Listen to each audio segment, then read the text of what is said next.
Good evening, everyone. Welcome to the regular board meeting of the Board of Trustees. Tonight is March 28th, 2017. Welcome to our meeting. Right now I need to do roll call to make sure everybody is here. I am here. Ms. Miller, here. Mr. Cunningham, Mr. Giannini, Mr. Sherrier, here. And Ms. Coe. Here. Great. We are all here and we have a quorum. I'd like to get a motion to adopt the agenda. I move we adopt the agenda. Second. All in favor? Aye. Aye. Great. Let's see. I have a couple items to report out of closed session. First one, motion by Dan Cunningham and seconded by Joe Giannini to approve the settlement for OAH case number 2017-030550 as recommended by staff. The motion passed four in favor and one absent. And the next, sorry? Dan was there. He was? What? Yeah, Dan got there. Oh, my 5-0. apologies. It was written up. I'm sorry. I read the wrong thing. It passed 5-0. Sorry about that. And the next item I have to report out is motion by Amy Miller and seconded by Joe Giannini to approve the suspended expulsion of student G17 as amended. That was passed with 4 yeas and 1 no, and the no was Mr. Cunningham. That concludes the items to report out of closed session. And now let's do the Pledge of Allegiance. I pledge allegiance to the flag of the United States of America and to the republic for which it stands, one nation, under God, indivisible, with liberty and justice for all.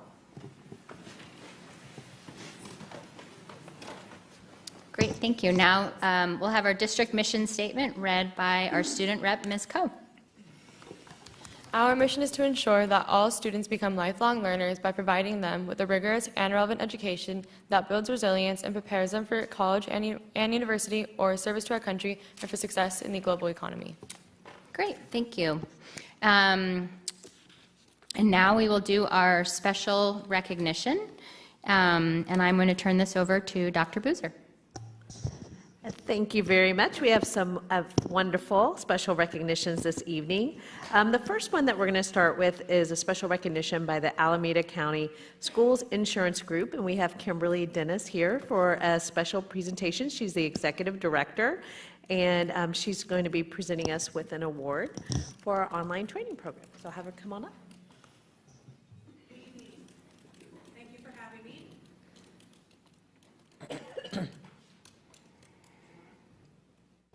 I don't need it, but as Superintendent Boozer mentioned, my name is Kimberly Dennis, and I'm the Executive Director of the Alameda County Schools Insurance Group. We are the insurance program that manages all the insurance programs for Dublin Unified. They include your property programs, your liability programs, as well as your workers' compensation.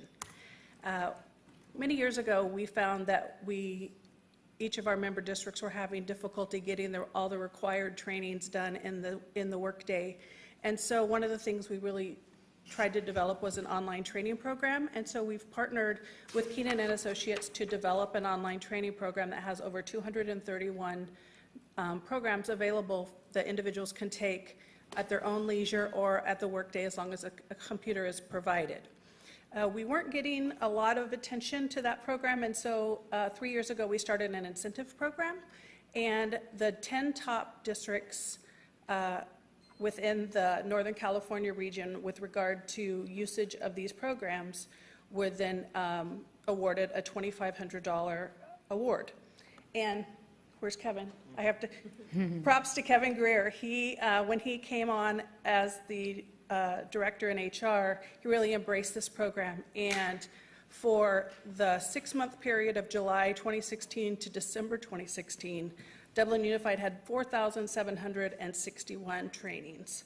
So we appreciate Kevin and all his efforts to get people trained and to utilize the online programs. And so with that, I would like to present the district. This is just for photo op purposes. I have the real check for you. I won't make you take this to the bank. But on behalf of the JPA, we appreciate the efforts to get all employees trained. We know a lot are required trainings, others are just to make sure that everybody is aware of safety measures that are necessary to do their work within the workday. So Superintendent Boozer, I'd like to give you the for real check.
Thank you so much. Thank you so much. Thank you. Thank you so much. Thanks for having me. Let's start the program. Thank you.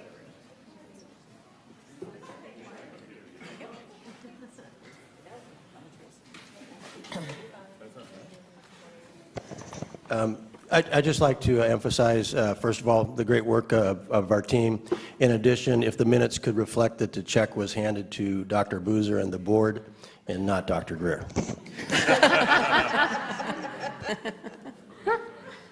All right, great, thank you. Now we have a special recognition Dublin Unified School District's Classified Employee of the Year, Dr. Boozer. Yes, we're very excited to get to honor our Classified Employee of the Year. So I'm going to turn it over to Mark McCoy and Kevin Greer to do the presentation.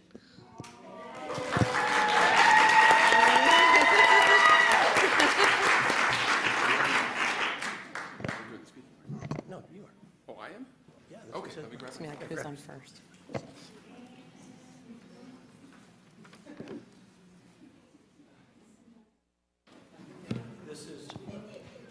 This is a much anticipated award recipient. He is incredibly beloved throughout the district and a very deserving person to receive this award. Dr. Greer has some comments that he'd like to share. We should have him come on up here, though. I mean, we can... Come on up here. Come on up.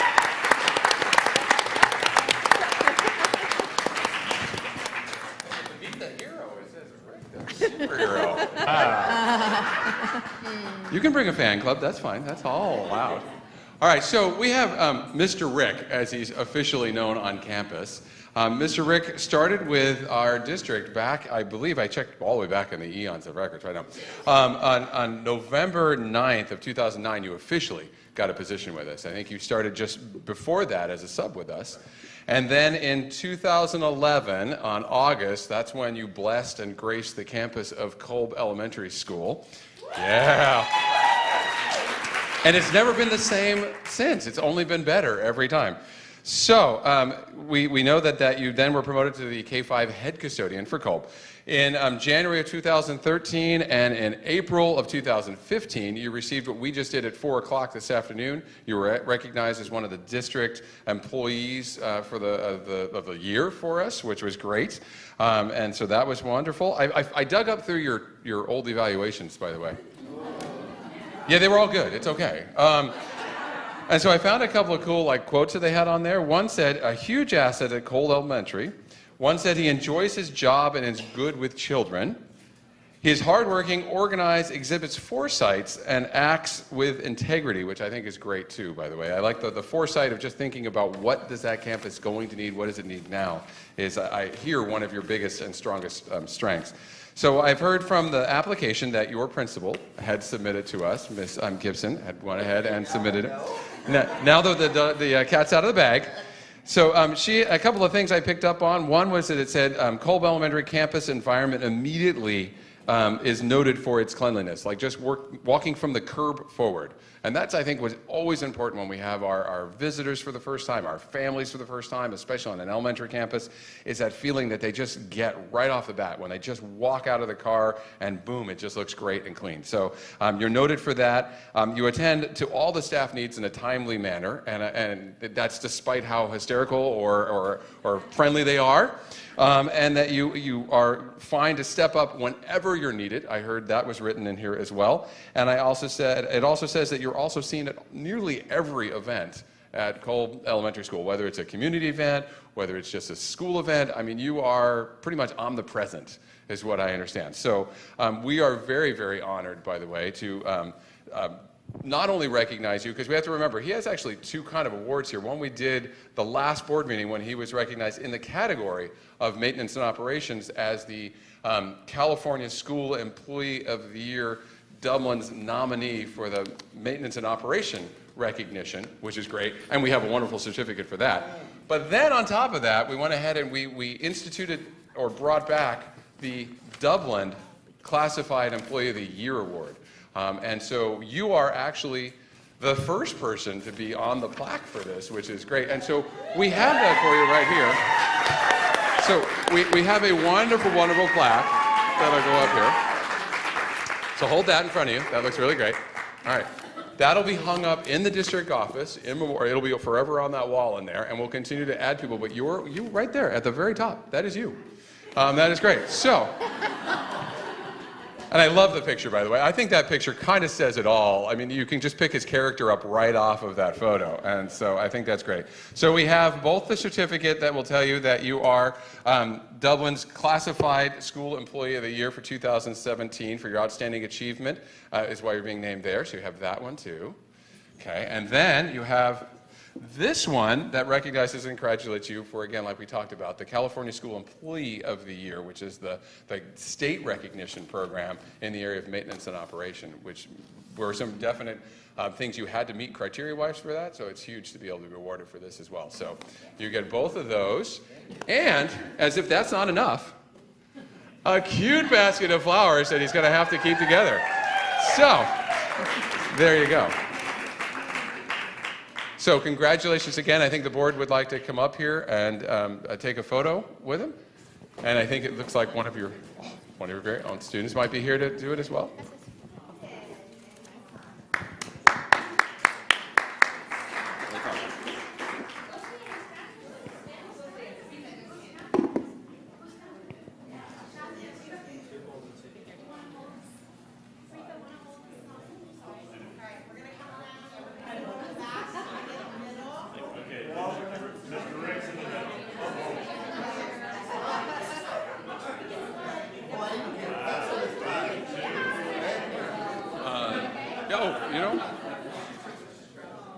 Now, Mr.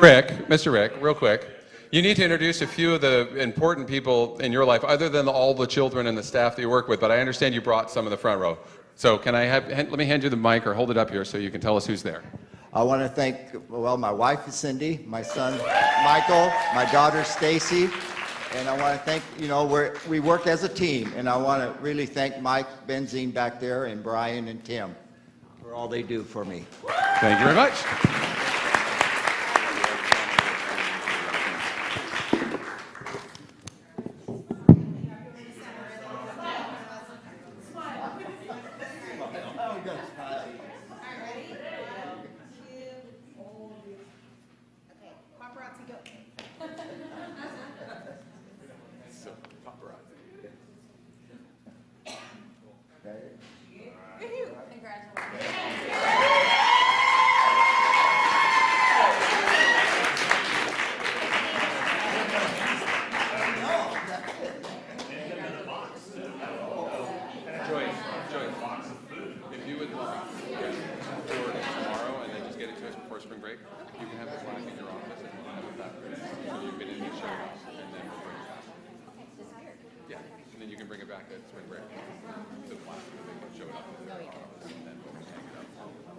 Whatever you want. I don't care. Whatever you think.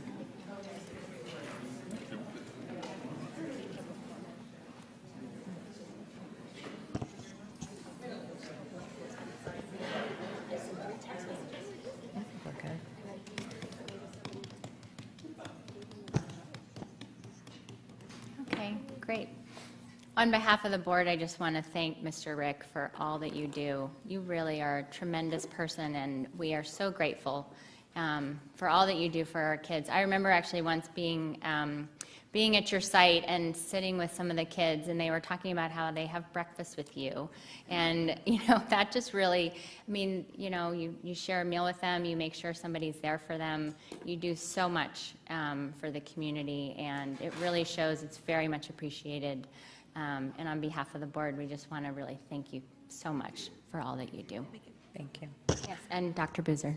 And I just also want to say to the whole Kolb team, because the whole office team is here supporting you, and I know that they are such a well-oiled machine at Kolb, and just such a beautiful camaraderie between all the coworkers there. And it just, to me, shined whenever I had the opportunity to sit down and meet with them. And so I just want to congratulate the whole team, because I know it's a wonderful effort, and I know Mr. Ricks is so complimentary of all of his coworkers, and they feel the same way about you, and they're so proud of you. So we really are very honored to get to appreciate you tonight. So thank you all. Okay. Now on to our next agenda item. I'm actually going to propose that we move things around just a little bit. While we're waiting for Kevin Gordon from the Capital Advisors Group, I thought we could go into the Board of Trustees reports. And one thing I wanted to mention, I neglected to mention it earlier, so we're going to run through a certain number of the items on the agenda, and then we're actually going to go back into closed session for probably about an hour. So after we finish the special recognition and the Board of Trustee and the association reports, and then have public comment, we are going to go into closed session, and then I anticipate that we will come back into open session probably around 7:30. So now we'll go ahead and start the Board of Trustees report, and we'll start with Ms. Coe. So since the last board meeting, on March 16th, we actually had the talent show Dublin High, and it was one of the first, if not the second, I believe, talent show that was held in the Performing Arts Center, and it was actually student-led. We have one of the leaders here, Jackson Calhoun, who I really just want to give a round of applause just because of all the work he did. And then the other commissioner that was working with Jackson was Maddie Williamson, and I know several people were saying that this is the best talent show we've had at Dublin High. So just knowing, because I was working behind the scenes under Jackson's leadership as well, and I just know all the work and all the dedication that he put in. So I just want to congratulate him, and also, of course, all the performers who were in the show, who were incredibly talented. And I can't even imagine what it was like being a judge and trying to figure out who got first, second, and third, because they were all just incredibly talented. And this past Friday, we had an Indian fashion show at Dublin High, and as I reported in one of my in one of the prior board meetings, we have a regular fashion show, and then this is the first, hopefully, annual Indian fashion show. So that, again, was student-run by one of the cultural clubs we have at campus, and I think it was just really great to see a lot of students, not just Indian students, but students of all different ethnicities and races, embracing such a wonderful and beautiful culture. And I hope to see more of these types of events at Dublin High. And lastly, just a moment. And currently, Dublin High, it is campaign week, and I know for me, being an outgoing senior and someone who's gone through 3 campaigns, it's just really sentimental seeing all the tarps hanging over all the buildings. And I think especially this year, it's a really passionate campaign season, and I just know that there's so many people that are eager to be leaders at Dublin High, and that's always encouraging and positive to see. So good luck to all the students that are running. And lastly, I just wanted to close by promoting Guys and Dolls, which is the spring musical at Dublin High. The last one, as we all know, was In the Heights, which was absolutely amazing. So Guys and Dolls will be happening, I think the first week is the week of April 21st, and it's 2 weekends. And tickets are currently on sale at dhsdrama.com. So if you guys have a chance, I would encourage you all to buy tickets, support the arts, and enjoy an incredible show. Thank you. So is anyone running for school board rep that you know of? I know, sorry? Okay. I know at least one candidate, and then I think there's multiple, though. I feel like there's at least 2 or 3, but I'll definitely get in touch with whoever wins and just kind of give them some advice, and yeah. Okay. All right, Mr. Sherrier. Great.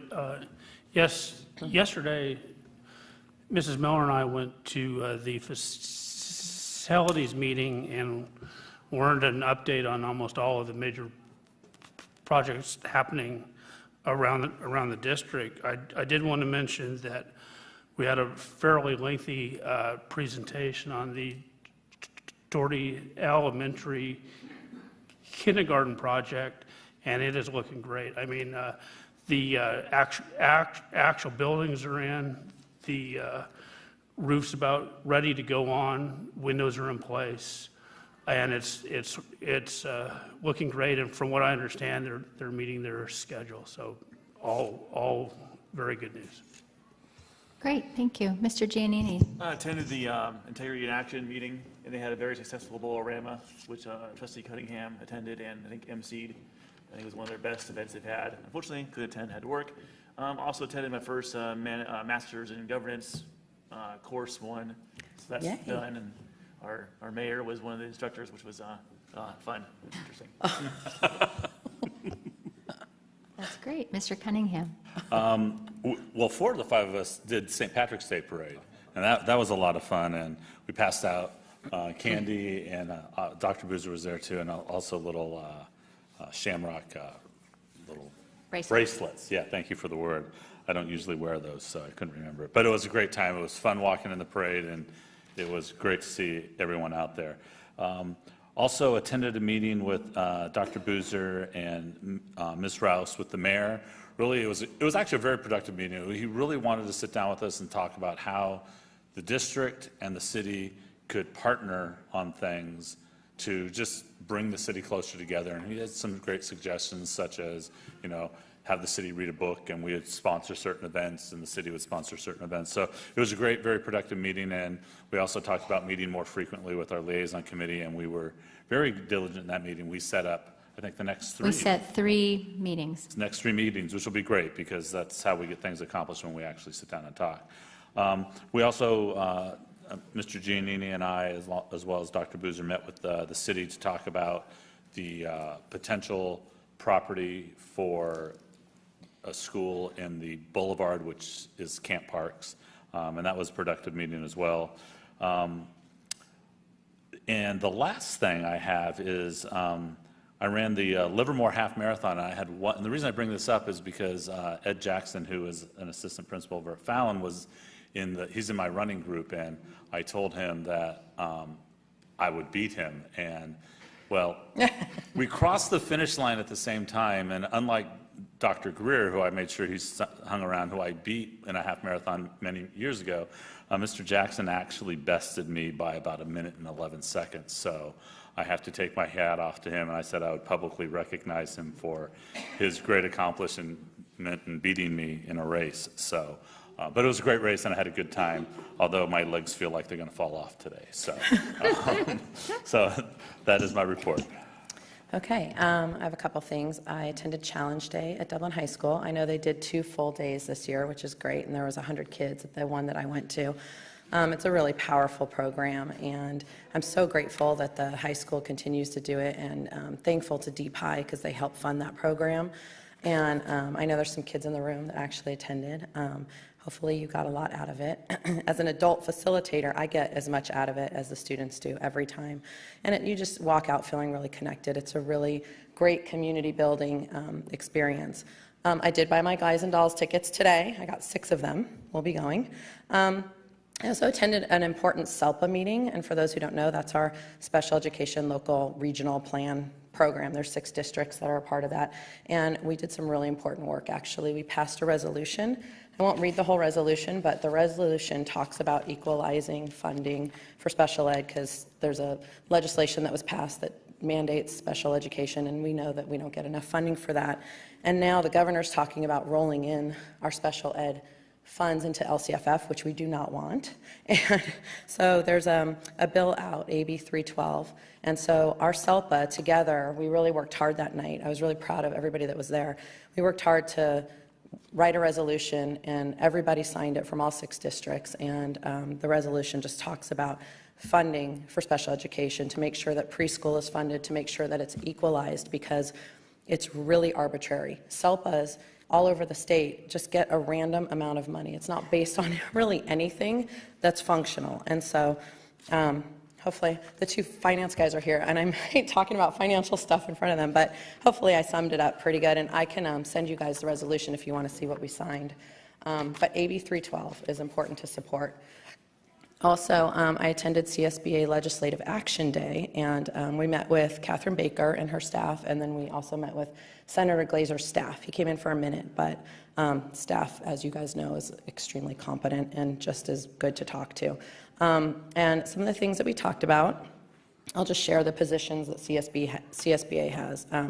So we're opposing the deferrals, and I'm sure we're going to hear a little bit about that tonight. There's an $859 million budget deferral proposed for LCFF that we're not for, and it will impact apparently our Prop 98 guarantee because it reduces the amount of money for all the schools in California.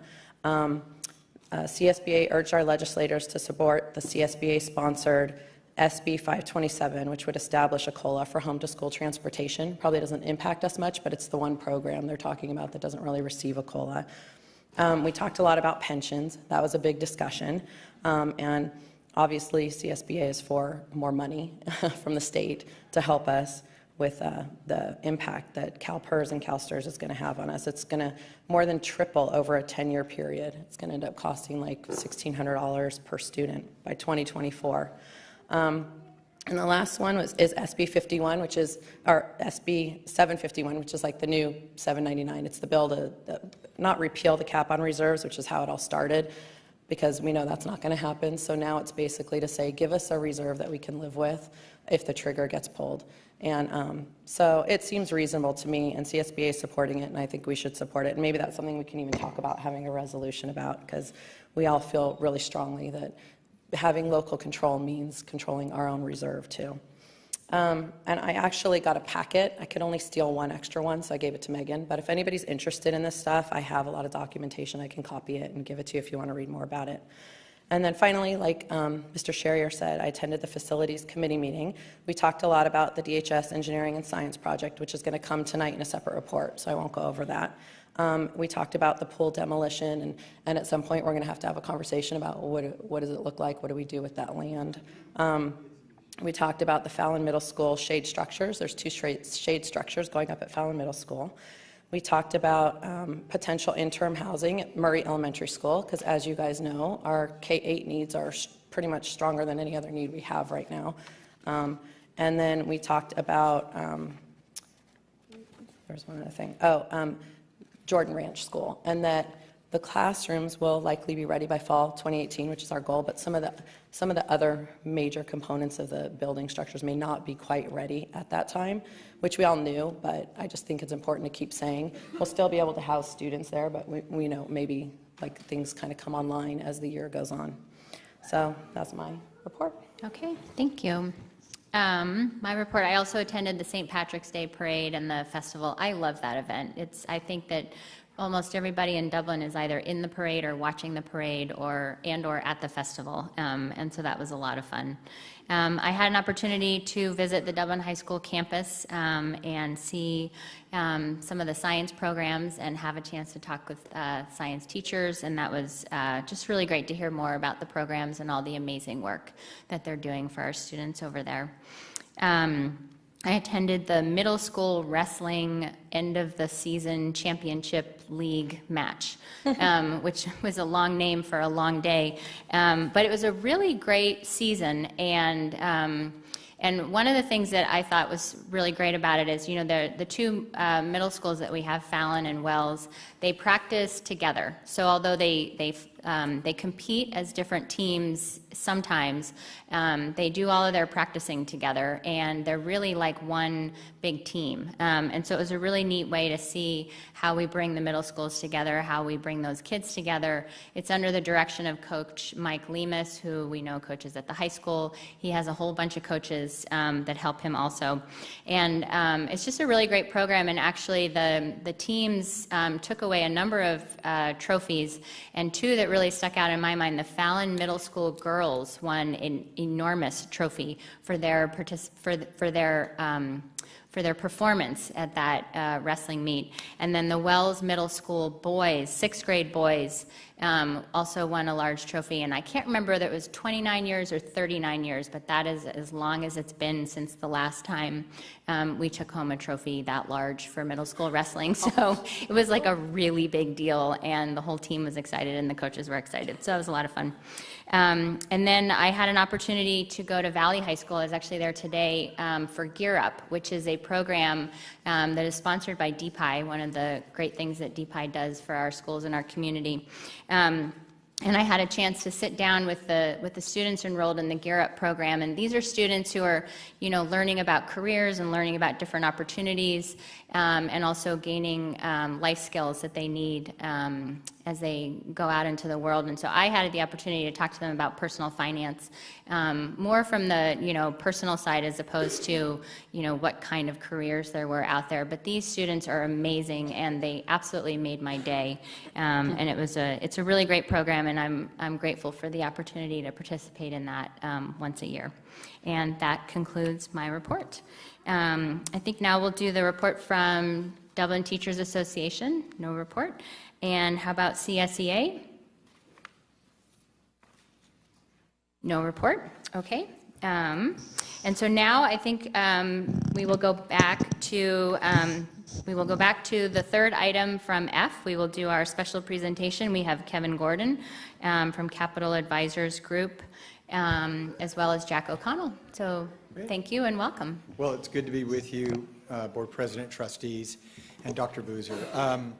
We wanted to give you a little bit of update, and you did a really good job, Amy, of talking about already a lot of the stuff that's going on with CSBA. But the key thing that we want to try to make a distinction on are how some of the key issues that we're working on obviously affect this district, what some of the implications are going to be.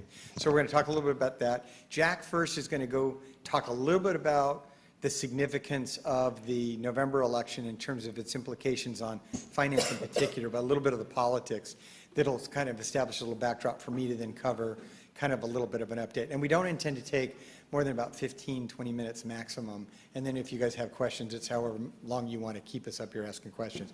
I know you have a heavy agenda today, so. Good. Thanks, Kevin. And Madam President, members of the board, and a longtime friend with your superintendent.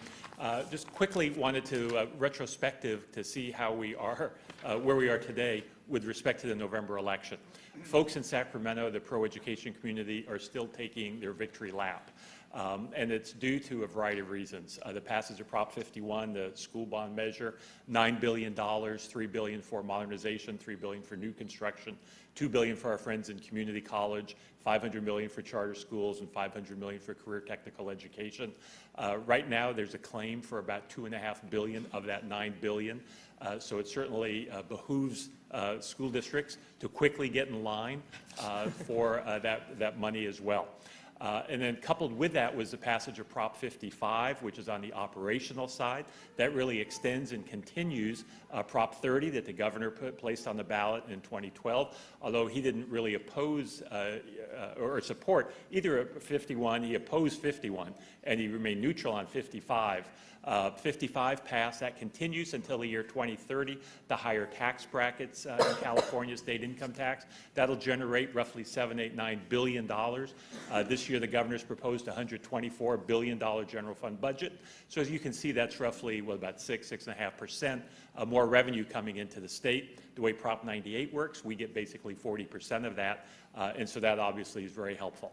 And then the last point I wanted to make before I turn it back over to Kevin is the number of local school bonds that actually passed. We passed 92% of our local school bonds in California this past November. We've generated since Prop 39 in 2000 was placed on the ballot and passed, we've generated over $50 billion.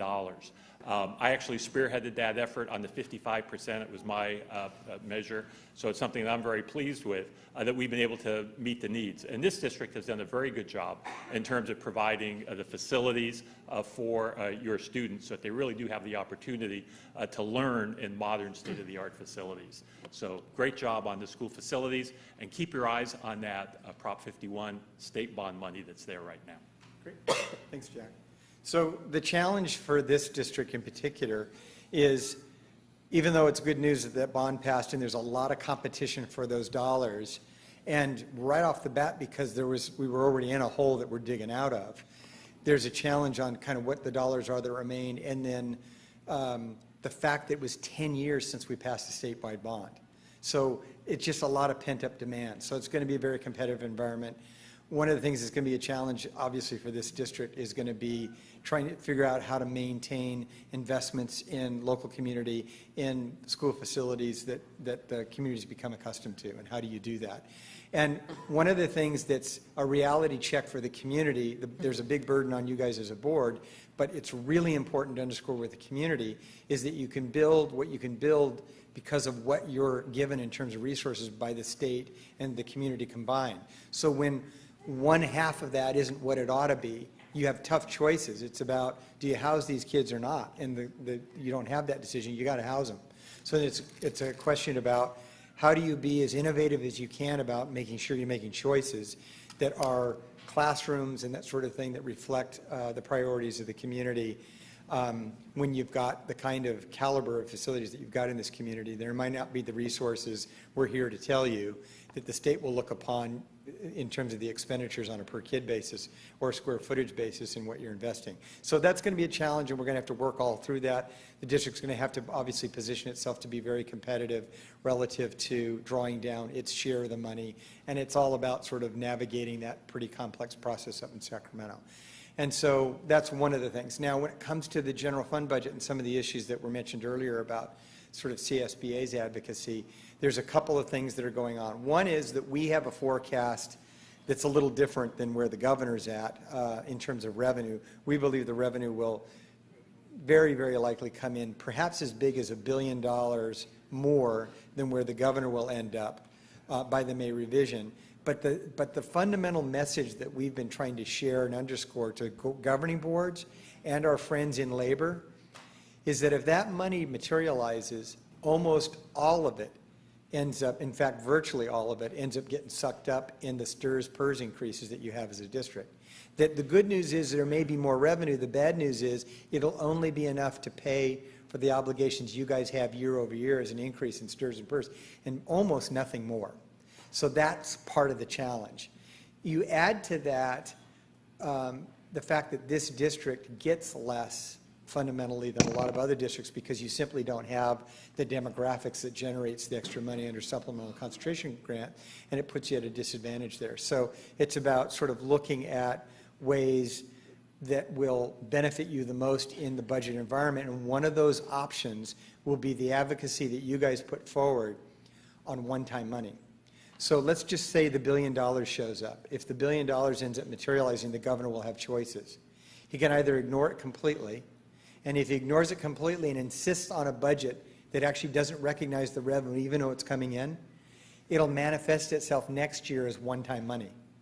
It'll materialize and he'll say, oh, I got all this one-time money, I'm giving it to you, because it was money I didn't think was going to come, and then it shows up, and it'll show up as one-time money a year from now. The other thing that he can do, which I think is more likely, is that he actually recognizes some or all of that revenue increase in May and allocates that on a one-time basis to school districts.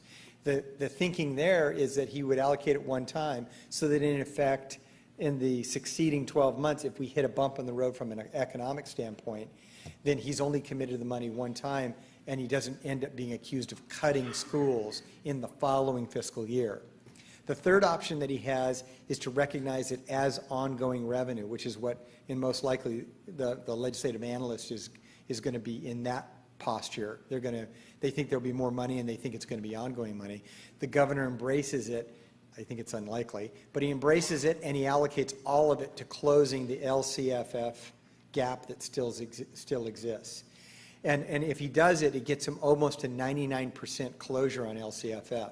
For this district in particular, the one-time money is actually a bigger advantage than it is on the ongoing because of the disproportionate benefit or disadvantage you have on LCFF as a standalone funding stream for the district. So there are unique nuances of both facility issues and ongoing funding issues that hit this district uniquely, so that the message that CSBA crafts as an organization is a good message for districts statewide, but there are nuanced messages that we have to make sure that we're articulating with regard to the district specifically that are always important to recognize. So that's kind of, we think there's a generally positive outlook. The other issue that Jack and I have been talking about over the last month or so in trying to really distill is a solution, a longer-term solution to the STRS-PERS problem. So we know that on the STRS-PERS issue, that it's driven by a deal that was cut around the state teachers' retirement system. And it was a multi-year, 32-year deal with a stair step in the beginning that year over year, each year, has huge cost implications for school districts. And we sort of did the math. You end up with about $744 million as a real net increase year over year in school funding for next year, the year that starts July 1. The amount of money, we ran downstairs, we're in the same building as the legislative analysts. We go downstairs and we show the LAO our numbers. And we say, we need you to do this analysis and then publish it, which they did. And what they came up with was analysis that shows that that year over year increase in the obligation we have as an expenditure is $1 billion, while the amount of money we get that the governor contends is an increase in school funding is only $744. That disconnect is going to break school districts, and we've got to do something about it. So the thought I had, and Jack and I have been sort of vetting this with different folks, you guys might know that on the rainy day fund, it's required that the governor sets aside 1.5% of the general fund as a rainy day fund every year, no matter how good or bad the state's finances are. They've got to set that aside. That was Prop 2. Yeah, it was the rainy day fund, Prop 2.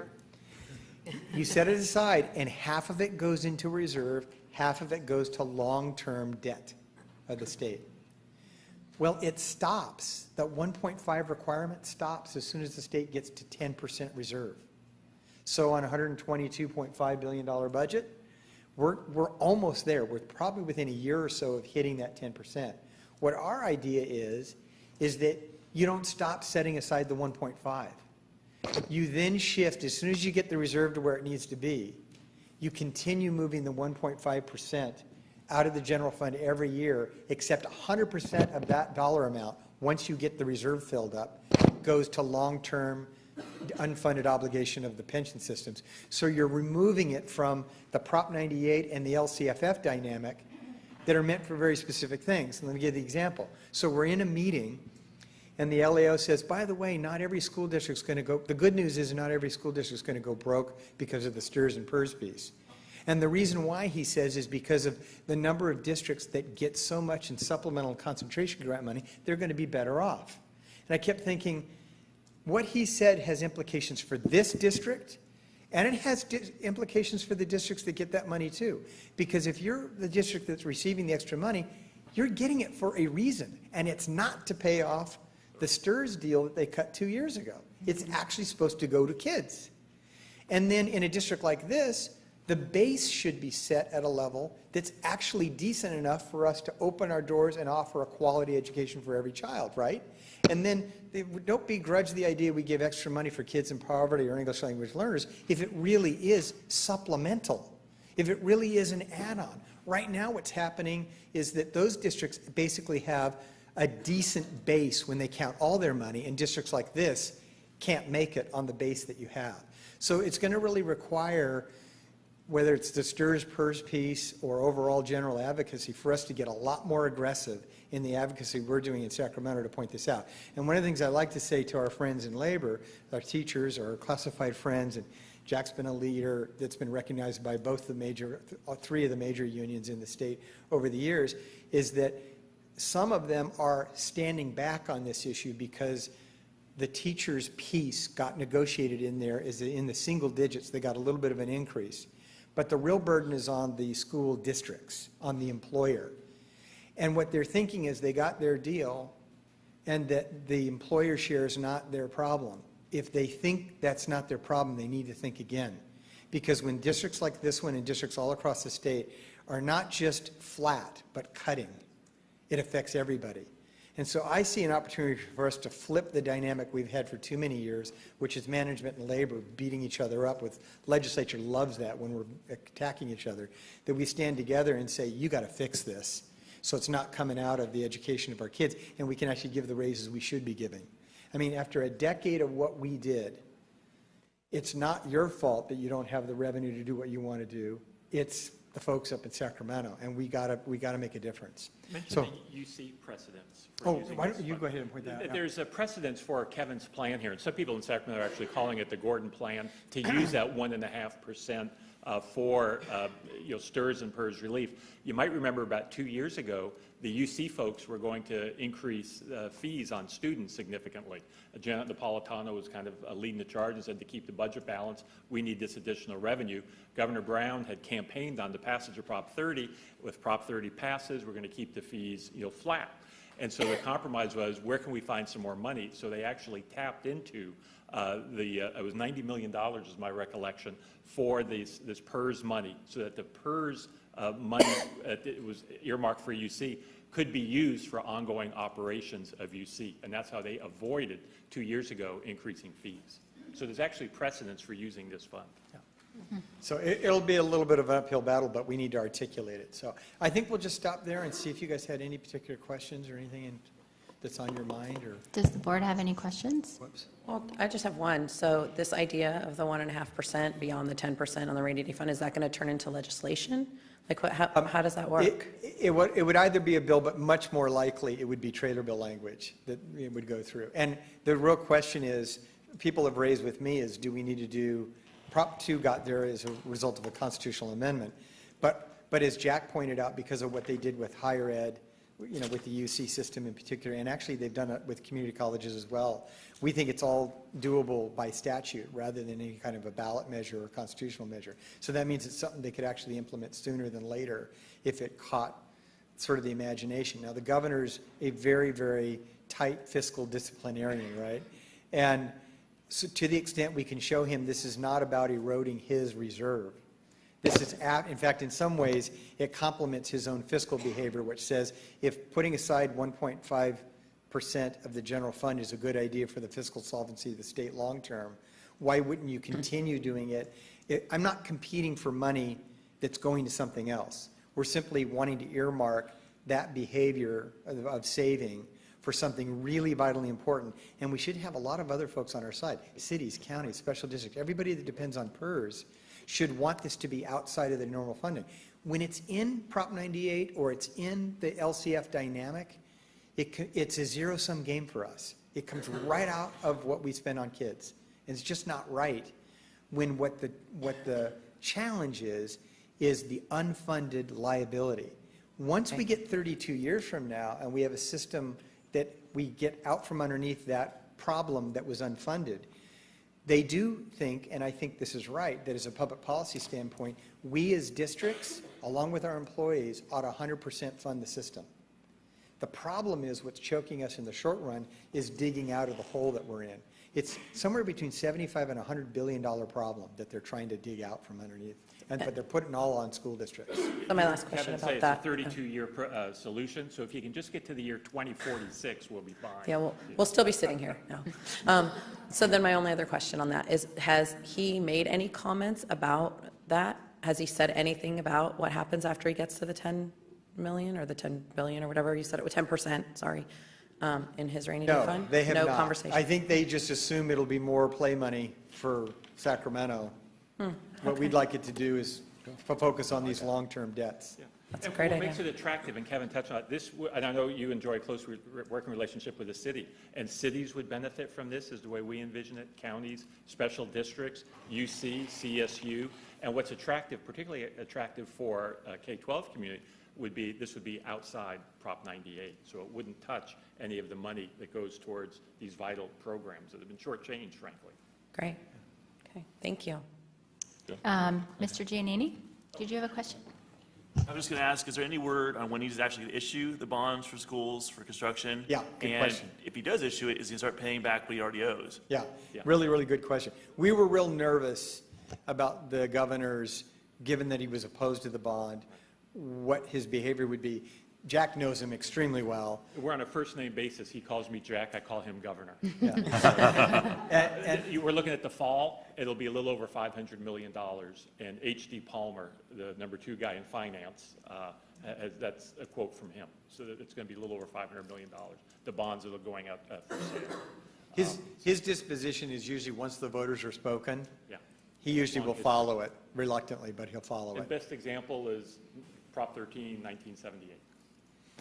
Well, and developer 3 fees are not his friend either. You know, he probably loved what you guys did, because he actually is the first governor in probably 30 years who really believed that we ought to roll back everything the way we used to do it, which is a developer comes in, they're on the hook for the whole darn school, everything. Yeah. And if we can't build schools that way. Yeah. What really, in some ways, the action of this district helped drive the momentum of folks across the entire building industry to say, we need to make damn sure we're passing a bond and step up and get a statewide bond passed, because if that bond had not passed, you would have seen these level 3 fees all across the state of California, because there would have been no other way to build school facilities. Well, but if he doesn't make apportionments, then developer 3 fees stay, right? So Right, that would be, correct. would that be an incentive for him to All of not it. then make apportionments? No, I mean, I think he realizes the voters voted for it on purpose to say, we are going to commit ourselves to building schools and modernizing school. So we're getting, the trailer bill language came out yesterday, the detailed trailer bill language. He has a few expectations that he wants in there. One of them is that it gets added to the annual audit guide, how we're spending the money. So there's a little more accountability in the system. Nothing that we don't think we can't deal with, so. Okay. But we'll see the money. And it will be committed to the stuff that's in the pipeline first. And there should be at least $3 billion of eligible money on top of that, so, for new projects. Great. Go ahead, Mr. So, Cunningham. thank you. This has been really great. I appreciate it. So one of the things I've been concerned with for a while, and when we went up to Sacramento and talked about level 3 fees and we got laughed at and said it'll never happen, is that we're a district that, let's be honest, they don't care about in Sacramento. And there's other districts like us throughout the state Correct. that are in the same position. So how do we get a voice? Because I really feel that we have no voice in Sacramento. I mean, this board went up and we worked extremely hard to get people to listen to us. Well, it's interesting you say that, because I have sort of two different conflicting thoughts about it. You're right on sort of political reality, the way you're looked at, because of the demographics of the district, general perceived wealth of the community. It's like, last on the list, we're going to worry about high-achieving kids, college-going rate. You guys got everything going right. It's sad, but they ought to be paying attention to how we make sure you sustain that, right? And that we don't, sort of the Hippocratic oath the doctors take, do no harm. And there are a lot of things they're doing that could actually risk your success. So there's a reason for them to pay attention to it. But the flip side of your comment about sort of that relevance is that you got a lot of people's attention when you guys did the level 3 developer fees, and some of the things that you've done as a district have gotten the attention of folks up there. It doesn't mean that you got the political momentum to go change the system, but you're making noise. Like, there's 1,000 districts, you're making a little more noise than other people, and that's a good thing. But our advice is you want to hang with like districts. And frankly, one of the things, and the superintendent and I have talked about this, you actually have a common message you can unite behind with our friends in the supplemental and concentration grant districts when we talk about the base. Because if you talk about the inadequacy of the base in LCFF, it's an opportunity to raise all boats. Because remember, the supplemental and concentration grant money is a percentage of the base. When they set the base at an anemic level, it hurts you a lot, but it actually hurts them too, because they're having to dip into that money to pay for operating expenses. It's not supplemental. And so what we think is there needs to be a joining of a number of districts together that see the imperative to go give voice to this issue in Sacramento, so we can start to talk about the need to revisit the base. I don't think it's something that happens, honestly. It doesn't get over the finish line under this governor because it's his signature measure. But I do think it's a conversation that has to happen now, and that when we get a new governor, it's not their signature ballot measure, and we get enough traction and momentum, and we get joined by some of those other districts, we can actually make something happen. And reduce vote on parcel tax, much like our 55% for facilities. There are other things. We need to look at a whole bunch of options that ultimately lead to revenue. We've got to look at all of it. We're working on extending Prop 39, the energy savings, the conservation measure. We want that another 5 years. We get a bill introduced on that. Yeah. So Be 518. I guess then, I just sit there and I look at, the unfunded liability, and I mean, I don't know is it a year, 2 years before we start seeing school districts go bankrupt? I mean, it has to be right around the corner. Sooner than that. Yeah. We're going to have some problems. I got asked a question yesterday by a reporter who said, hey, there are few districts in trouble than they were at first interim. That the number of districts in trouble actually went down. I said, because they're making the cuts. There are hundreds of school districts making budget cuts. Well, you get off the bad list when you make the cuts. It doesn't mean it's a happy circumstance in that district. Its kids are sacrificing because of this. So that should not be the litmus test, and we don't want legislators to think, oh, because there are fewer districts over the edge, that must mean we got to do something. It means they are making the cuts. So what we really need to do is say, what are the implications in terms of the educational program for kids across the state as a result of the STIRS purse thing? Because we've gotten good at, we know how to make these cuts. A lot of the CBOs around today were around during the bad years, and they know right where they're going to go. And one of the unfortunate things, and one of you guys mentioned it, was this whole reserve cap nonsense and how it complicates that our friends at CTA and CSEA and the other unions should be the first people saying we need a reserve as big as we can get it, because it's the first line of defense before you go to layoffs and the ugliness that we had during the worst years of the big recession. And now we've got public policy that forces us to do something differently. It just doesn't make sense. So I guess then this will be my last question, because I could go on for hours with this, and I won't. So what do you suggest we do? I mean, I still don't feel like I have a direction for, you know, this board Manage it. and how to manage, because I sit there, you know, my thoughts go to the extreme, sue the governor, you know, take him to court. I mean, anything to get them to listen that, you know, I feel as a district, you know, 2 years from now, we could be one of those districts, just because I look at the jump in the pension liability, it's unsustainable. Right. And so what do we do? Right. How do we get some action today? So, well, to me, the couple of things are, it really is about, and not the occasional, like, you know, show up and have lunch with a kid in the cafeteria day with the legislators, but a more constant sort of drumbeat by the district, as many different events coming back to the district every month in some different nuanced way to understand every nuance of your program. Because Steve Glazier has, as you know, political traction of his own in lots of different ways. And his ability to say, you know, when we did LCFF, noble as it was, the base was purely a guess. It was a guess. So where we set that base, it was off the mark. It needs to be revisited. What a great ball carrier on that issue than Senator Glazier. I mean, he's just the right guy. And you guys are unique in that not every, you know, community in the state has a Steve Glazier in their district that has the ear of the governor, has the ability to go and say, good idea, but we ought to look at maybe resetting this. And again, I think the governor is pretty compelled by his own, you know, piece of work there with regard to LCFF. But if anybody's going to crack that code, it's going to be somebody like Glazier. But the same is true of, you know, your entire legislative delegation in the region. And we got to try to pull together with like-minded districts that are probably in the region. But it starts with you guys deciding that it's important to give voice to these issues and have a more frequent presence up there. We've talked to the superintendent about this, about when they have hearings every week. I'm telling you, you've got other districts in Northern California who are at that mic every single week during Ed Committee hearings saying, I'm here for, in this case, Dublin Unified, and here's where we are on this issue. And when you're not there, you're abdicating to someone else to represent your viewpoints.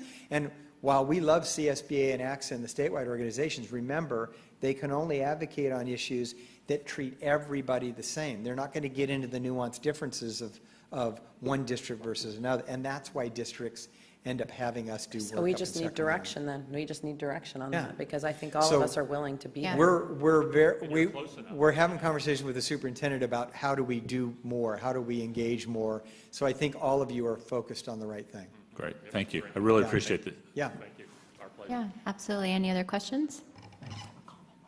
Oh, okay. I guess Ms. Miller has a comment. Oh, Go ahead. I thought you had questions. No. I just have a comment, in case that all of you out there don't understand why we're so geeked out. Like, if you're ever going to learn anything about the financial impact of what's going on in the state, these are the two people that are going to share it with you. I'm just kind of geeked out that they're sitting in our boardroom, because I've only seen them sitting in a room with 1,000 people before. And So- truly, she has been totally geeked out. I'm 'cause totally when she geeked found out. I mean, you guys were like, you were her teen idol today, just so you know. Seriously, I'm kind of embarrassed now, but it's true. I mean, these are the guys who know what's up and can really help us Yeah. be effective, you They know? they So have I'm just, counseling for that. They have counseling for that, yeah. what? I'm just so They have grateful. counseling for that, yeah. Thank you for coming. And we will speak for cookies anytime. We'll make sure, every time you come, I'll make sure there's cookies. Great. Thank you all very much. Thank you Thank you both very for much. being So here. much. Really appreciate it. Now we adjourn to closed session. Okay, we have, so going through the agenda, now we have public comment period. If I could Oh, I'm comment, sorry, we never Mr. had Schreier. G3. Maybe we could have that. I'm sorry, we didn't have what? G3, the superintendent's report? She said, I thought, you didn't have a report. I am really Oh, sorry. I'm sorry. I was waiting for that, never, I'm sorry. Okay. That's okay. I seem to, I get a little confused on all these reports, so I appreciate that. Thank you. Now we are going to go on to public comment period. I have a number of slips here. I have a couple slips that are for items that are not on the agenda. And then I have some slips for items that are on the agenda, but for folks who would like to speak now, as opposed to later. Is the board okay with that? It seems. I'm fine. Okay.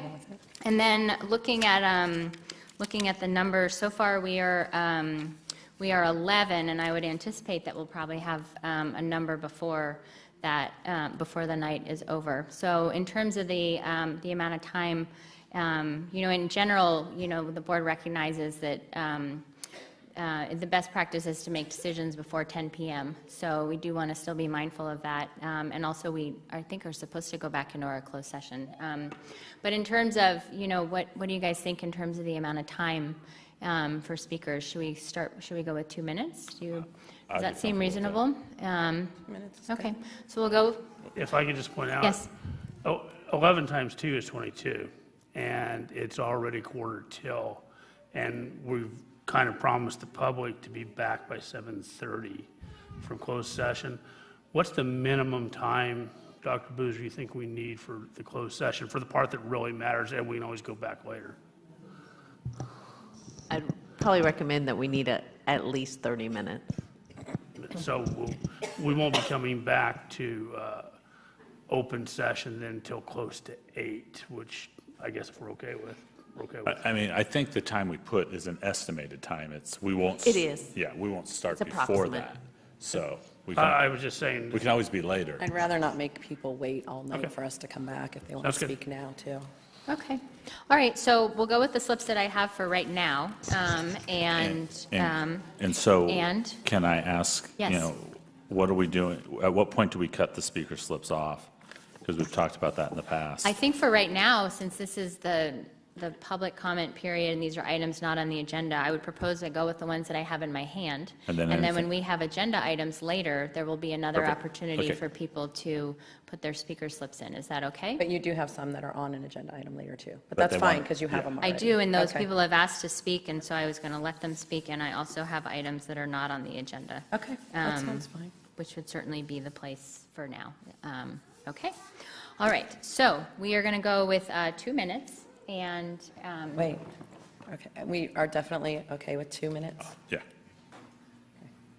are you okay with that? I don't know, maybe we should do 2.5. We're, No, oh, okay. I'm sensing that there's, people have a lot to say, but I guess. I'm I fine. just, to get to it, if you look at our agenda, we don't want to be making decisions at midnight. And I think you should be able to say in 2 minutes what you need to say. Well, and it's 4-1, so it's clearly, I'm not going to win this one I anyway. am so glad you have learned to count. Okay. It's fine. try. try. I think also we're going to have a big stack, so Okay. later. Okay, so we're going to start with, and I'll call a couple names. Feel free to come up and sort of cue yourself up and be ready. We're going to start with Koji Chan, and followed by Jackson Calhoun, followed by Brent Reed. I do so bad. I just had a quick question before I spoke, or I guess my time started already. But the second high school, would that be the land plots that you guys are looking at, roughly like 20 acres? I'm sorry, we can't engage in dialogue during public comment, Oh, so I'm sorry, we okay. can't respond to your question. Okay, sweet. I just wanted to say that I'm kind of worried being like a long future Fallon parent. Yeah, long time. Hope. But I'm just kind of worried that my kids, like going to Fallon, will go to the second comprehensive high school and not have the things that I had at my high school, such as like a football team, if there's not enough space for a football field, or having the sports programs that Dublin High can offer. So I'm just kind of worried that not having those resources in East Dublin. So I'm just it's kind of hard to say without that information, but not being able to participate in like the football games over there, not being able to get the exposure by meeting new people from the other side of the city, by having that Wells-Fallon like combination. I'm just kind of worried that like my future kids wouldn't get that exposure. But that was pretty much all I had to say, and just, yeah. All right. It didn't help that. Thank Okay. you. Thank you. All right, we have Jackson Calhoun, followed by Brent Reed, followed by Ann Ha. Thank you to the board and Lisa for recognizing me earlier. I'd like to start off by saying hindsight is always 20/20. As a senior, I can see the opportunities that I missed out on and that I should have taken advantage of, but I'd rather focus on the amazing experiences that I have had through my 4 years at DHS. My experiences and success are a byproduct of not only my hard work, but the programs at Dublin High School, such as F&P, soccer, leadership, and the prestigious academies we offer. As a student that is a direct product of the Dublin High Schools and Dublin High, I can proudly say that because of the programs at my school, I've been accepted to 5, possibly 6, I'll know tomorrow, top 100 schools and universities. And this would not be possible if we lost funding because of a second high school. One of the options that was proposed was that funding would be split equally between the 2 high schools per capita. I'd like to say that draining the crucial funding from Dublin High that the programs depend on would be detrimental. What happens to these programs, I cannot tell you. Some may dissipate, many will no longer exist. Sports such as soccer, which I engage in or have engaged in, may no longer have the funding it needs to maintain buses, gear, and uniforms. This goes for many sports at Dublin High. Programs like band, choir, and drama may have to cut funds.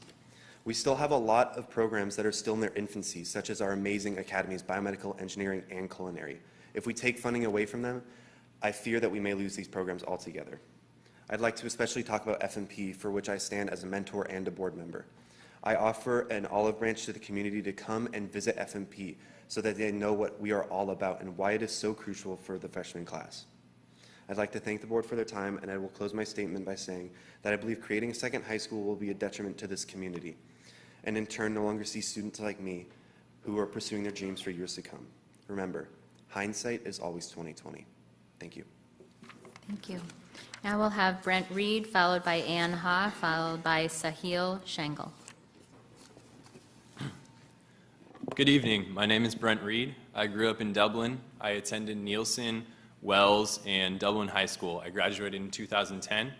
I'm now a science teacher at Dublin High School, and the biggest reason that I chose to come back was because of the amazing experience that I had when I went to school here.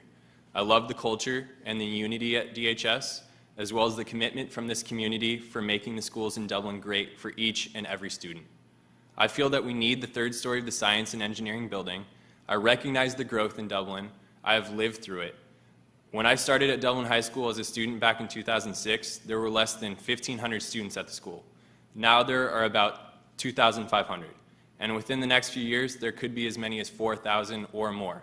We have seen many of the population projections, and I know that we are starting to feel a sense of urgency on this issue. I have 2 major concerns moving forward.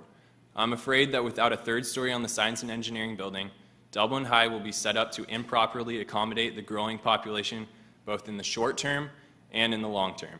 I'm also concerned that DHS may start to regress after all of the progress that we have fought to make.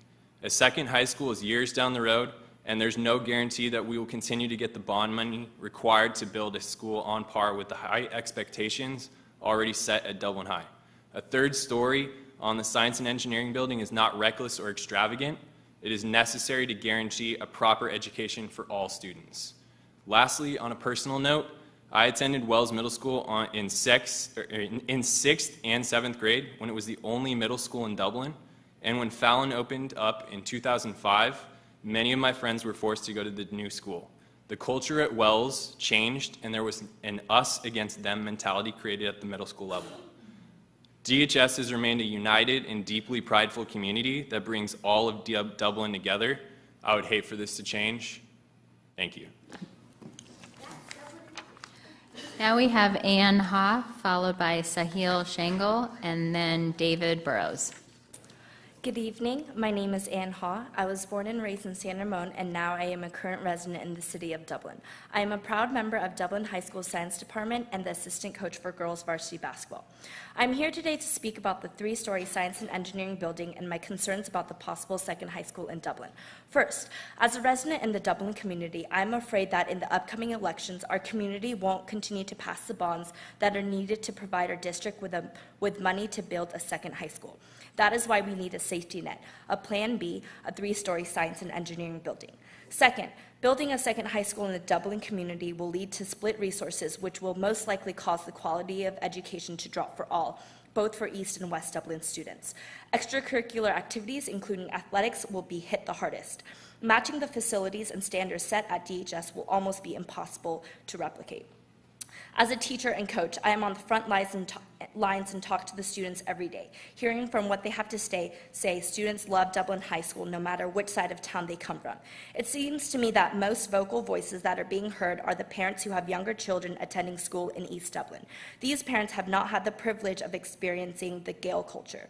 We shouldn't forget that the students are burdened by a long drive to school, but from talking to these students, I don't think any of them would go to a different high school if given a choice.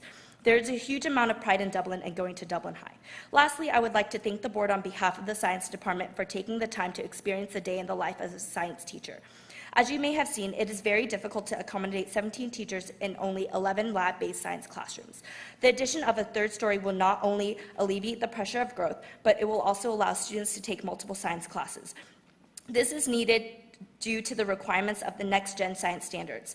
These standards require students to take bio, chem, physics, and earth science. The only way students will have the opportunity to experience other avenues of science will be if students are allowed to take multiple science classes each year. Thank you. Now we have Sahil Shangle, followed by David Burrows, followed by Sina Sharzad Shruti Muramala. Hello, my name is Sahil Shangle, and I'm the junior class president at Dublin High School. And I'd like to speak on behalf of our class on many students and the concerns we have with the second high school. First and foremost, I'd just like to thank the board for taking the time out of their day on a bi-weekly basis to promote the education within Dublin and doing such a great job. And along with this has come great successful arts programs, sports programs, engineering, biomed, and other phenomenal opportunities that we all take advantage of as students. And that being said, that won't be available in a second high school. In a second high school, we've looked at the land developments that are available, and they're at most about 20 acres. And seeing that they're only 20 acres, that's approximately less than half of Dublin High School. And that being said, how can we put in the facilities like a football field, like a soccer field, like a lacrosse area, like a tennis court, and all these various facilities that we need to promote education? And we'll be lowering the standard that the state of California has of Dublin by creating a second high school that isn't up to par with Dublin High School. That being said, I'd like to build off Koji and Logan in saying that as Gaels, we have a joint perspective.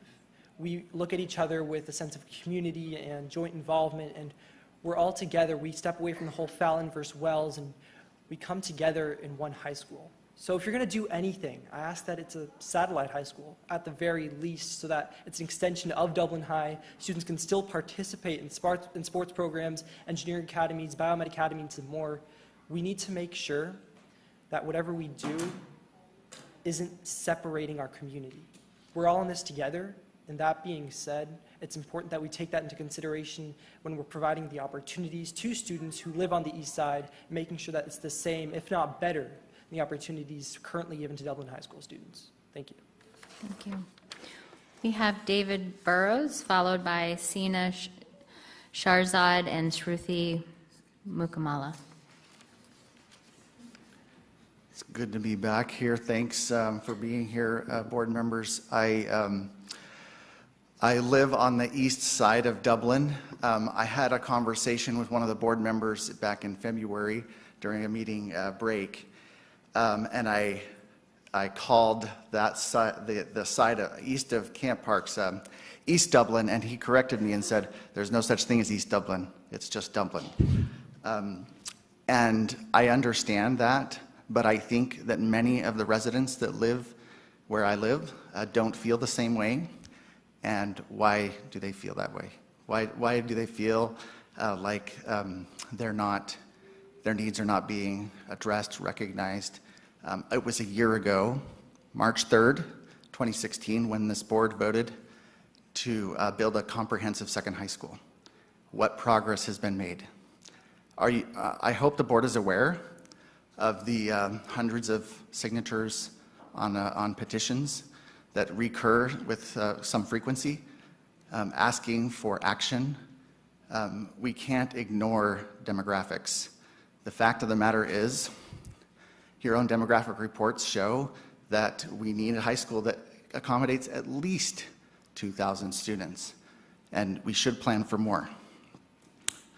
So what are we going to do about it? I think I understand the concerns. Great schools don't get built overnight, especially programs, facilities, administrators, and educators, but they need to be built. I don't see the problem in Pleasanton. They have 2 great high schools. Why can't we do the same thing? The only thing standing in our way is the refusal to take action. So it's time to get moving. Thank you. All right, now we have Sina Sharzad and Shruti Mukamala, followed by Robbie Kreitz and Chris Williams.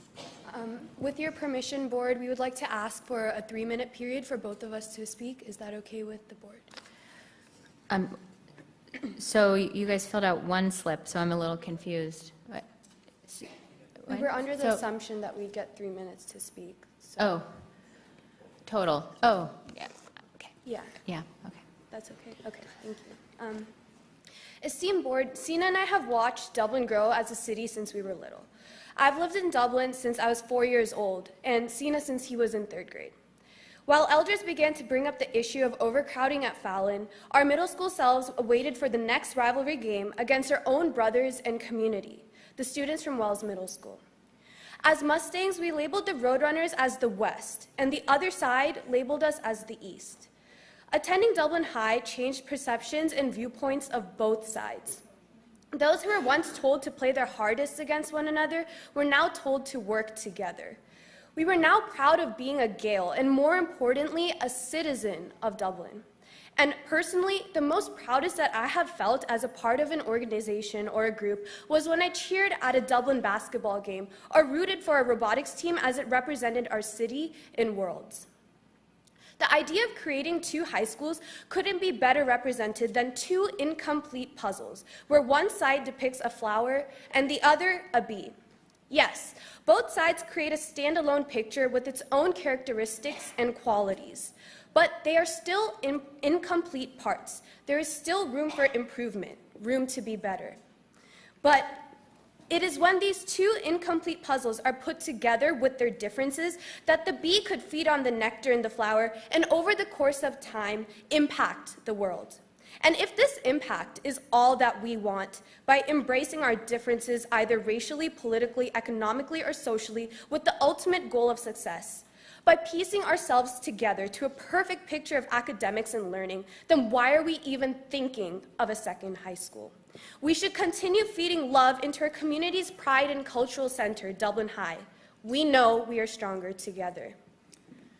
Students that attend Dublin High School experience programs and opportunities that they will not soon forget. I myself am a part of the Dublin High School soccer program. That program started with nothing. Season upon season of back-to-back losses through trial and error shaped the program into what it is today. I am proud to say that within the past 5 years, we have taken home 2 NCS championships and made 2 Final Four appearances. This is the same with every other well-cultured club, program, or academy at Dublin High. Each and every one of them took years to develop. It takes a lot of money to construct a new high school, and none of the opportunities there would be as rewarding for students as the ones already offered in Dublin High. Along with this, a major issue of transportation has been resolved with the buses. Both Truthy and I see on a daily basis that the bus arrives near our houses either 5 minutes earlier or later than when we reach home. This difference is not as bad as some community members perceive. With these reasons in mind, why would we dump all our funding into building a new high school from the ground up when we can expand what we already have at Dublin High and perfect that? Thank you. Thank you. Now we have Robbie Kreitz, followed by Chris Williams, followed by Deborah St. James. I don't know if I want to follow those then. Good evening, board members, members of the community. Tonight I'm here. My name is Robbie Kreitz. I apologize. I'm a teacher at Wells Middle School, and I'm also one of the lead teachers here in Dublin. Tonight I'm here to support my colleagues at Valley High School who have been advocating and asking for support for over 3 years. And I'm reading these comments on behalf of somebody who could not be here. So here we go. One of my colleagues could not attend tonight's meeting and asked that I read this letter expressing some concerns about Valley High School, a school that I love to get up and go to work to every day. During the school day, several of my colleagues feel unsafe and have no leverage with students because of the lack of administrative discipline procedures. Valley High School teachers are being verbally assaulted and abused with little or no student consequence, which creates an unsafe and unhealthy learning environment. Is Valley High School discipline policy consistent with that of Dublin High? It is not consistent with neighboring continuation schools, Village and Delamigo to be exact. What happens to a Dublin High student if he or she tells a teacher some profanity? I'm sure the student has discipline consequences. Currently at Valley High, if a student does this, he or she is allowed to attend his or her next class with little or no consequence and no record of any actions. Students will traditionally push the given boundaries. That is the nature of our profession. Unfortunately, there are no student boundaries at Valley, and the students just keep on keeping on. Therefore, the students continue to have very little accountability and consequences for their actions, and I, as a teacher at Valley, am asking for help. Thank you. Great, thank you. Now we have Chris Williams, followed by Deborah St. James, followed by Lori Sargent. Hello, DUSD School Board. My name is Chris Williams, and I have been teaching at Valley High School for 9 years. Thank you for allowing me to speak about our situation at Valley. I would like to begin by saying that the situation that we are facing at Valley is not a direct reflection of our principal, Megan Pettis, but a lack of support and action by our administration and DUSD as a whole. For the last 3 years, we have faced many issues regarding school discipline. We have raised these issues and attempted to come to some collaborative understanding and decisions to support the students and teachers at Valley. We have suggested to add another administrator, another campus supervisor, sections for teachers to have in-house suspensions, detentions, etc., and nothing has happened. Our resource teacher was transferred to another site mid-year with no replacement. We have been forced to go to trainings, been lectured at, been told that there is change in leadership, but there has been no action taken to ensure that our students and staff are safe. Personally, this has come to a head in recent weeks for me. A student who was not suspended for cursing me out in class cursed me out on another occasion, this time coming out of his seat as if he were going to physically confront me. Again, he was not suspended. When I confiscated food away from another student who he bullied for, he asked me for the food back, and I told him that I was not going to give it to him. And he stood up and walked towards me and said, "Yes, you are." I notified our admin and campus supervisor about this, and no one came to remove the student from my class. Last week, a student who was supposed to be suspended was asked in front of other students to be put back into class in a situation where I couldn't say no. The very next day, he refused to sit in his assigned seat, began cursing me out again, and then when I asked him to leave, he refused. Our secretary came to get him because our principal was dealing with another hostile situation on campus at the time, and our campus supervisor wasn't there. He refused and held the entire class hostage while I was trying to teach the other students. When our principal finally came, the student still was not removed from class, as she did not know what the circumstances were since she was just coming from the other incident. The same student was SARB'd in December and has not met the requirements of the SARB. He has not had his follow-up meeting for the SARB scheduled by DUSD. This was a straw that broke my back. The look of fear and confusion of the other students had when he was allowed to stay in class was one that made me want to quit teaching. They just witnessed their teacher ask a student to be removed from class for their safety and well-being, and their teacher's superiors did nothing to support their teacher. I'm sorry, I need you to wrap up. I can't imagine what that must feel like, that the adult that was supposed to be protecting them and providing them with a positive and safe environment was not being supported. I'm sorry, I need you to wrap up. Thank you. Valley is not a safe place to attend or work at this juncture, and my prayer is that I need you to wrap the up. school board, will provide I'm DUSD sorry. with immediate actions that are necessary to ensure that our students are safe. I need Thank you to wrap up. Thanks. We have Deborah St. James, followed by Lori Sargent, followed by Najmabad. Good evening, everyone. It was made clear in Chris's. Staff has been saying for some years, spelled out many times. It is now at a point where things are bad to really bad. And they've turned major some for students. The incidents impacted me speak about in this forum. They are too devastating, and it also would not be appropriate in this venue. In the interest of brevity, I will not elaborate a great deal here, but I'm happy to talk further with any of those of you who are interested. I will relate a minor incident that illustrates something of the climate of our school. Today, while I was getting lunch, I once again observed students in the lunch line. 3 girls walked over to a student who was already near the front of the line. They started talking. When I told them not to cut in line, they said they weren't in line. Moments later, the girls had their food. Then one of the boys also cut in and got his food way ahead of the others that were already in line. I also spoke to him. He was unconcerned. This is not the first time this has happened, and I've spoken to students with no results. Now, this is not all okay, what I just related, but what was really not okay was when I asked the student ahead of me and the student behind me if they thought this was okay. They both said no. The girl in front of me said, "Look at who they are. If I say anything, they will fight me." And we do have fights on campus. The 3 girls and the boy that brought this whole thing to a head were unconcerned that a teacher had seen them cut in line and asked them not to do it. I'm sorry. At Valley, we do not sorry, have I the need you to wrap resources up. we need. I'm sorry. Next, we have Lori Sargent, followed by Shamir Najmabad. Mr. Shamir Najmabadi will be finishing up. Good evening. First, I'd like to acknowledge and thank my peers from the other schools that are here to support Valley.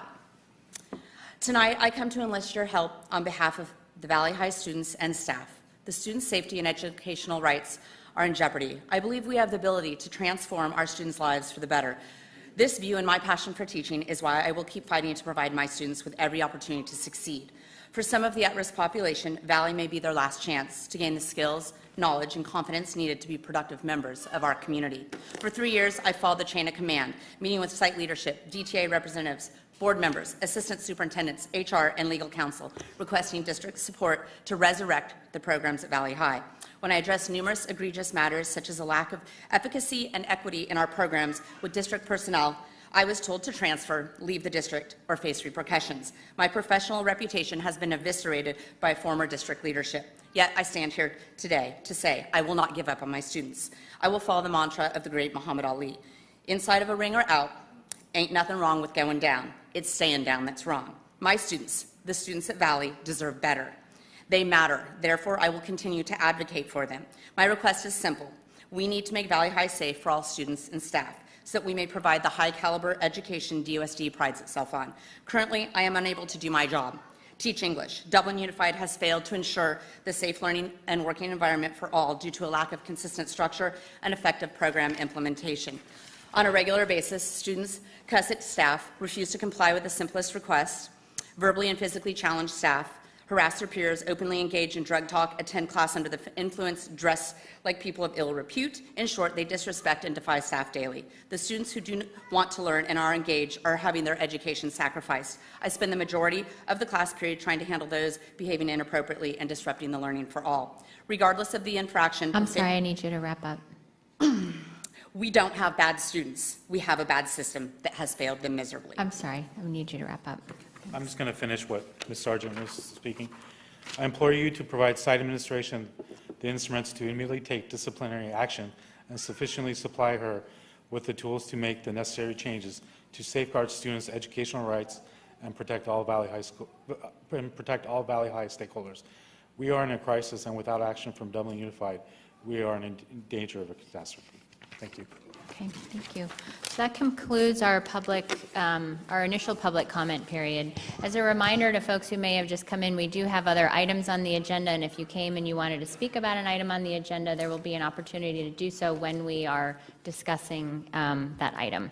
And now I would like to get a motion to adjourn to closed session. I move we adjourn to closed session. Second. All in favor? Aye. As a reminder to the community, we are going into closed session, and I would anticipate we need a minimum of 30 minutes. We had hoped to be back by 7:30, but it looks like it will probably be later than that. Okay, thank you. I'm sorry. Oh, good. There we go.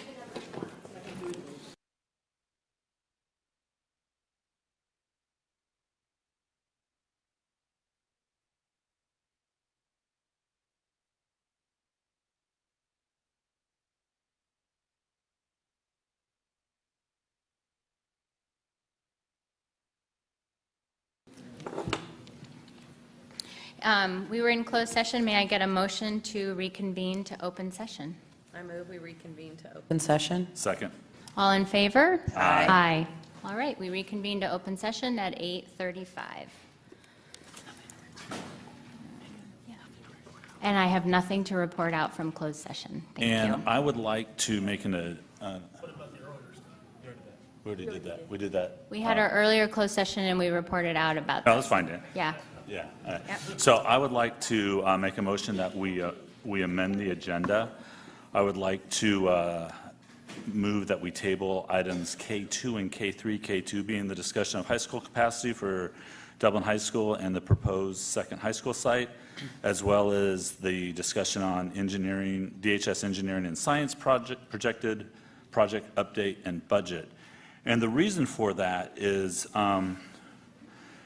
we thought tonight we would have concluded our negotiation. We actually were expected to conclude our negotiations on property, but unfortunately we were not able to do that. And until we have concluded those discussions or those negotiations, I don't believe it's really appropriate for us to have the discussion until we have had the decision on the property, and that we defer both of those items until the time in which we've concluded our negotiations with the prospective properties. I'll second. All in favor? Aye. Aye. Okay. So we've tabled items K2 and K3. We will now move on to item K1. KNN Public Finance presentation related to bonding capacity waiver. Did I miss the consent agenda? My apologies. We're going to go back to the consent agenda. Oh, right. Okay. We're going to do the consent agenda, but before I do that, I want to note that I did receive some speaker slips. These items have now been tabled, so we will not be having the items, and therefore will not also have any comment on the items. So we can hold on to these speaker slips until such time that we bring them back, or we can pass them back to you, and you can bring them back when the items are untabled. And now we're going to go on to the consent agenda. I wanted to pull one item. Is there anyone else who wants to pull an item? I want to pull items 6 and 8.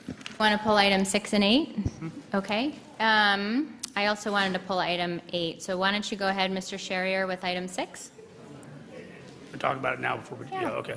Well, let's do that. I believe this was the item on the consent for Krazan to do environmental work, and my issue is solely with the contract. I've kind of mentioned this before, but it has to do with the fact that we are incorporating the proposal from...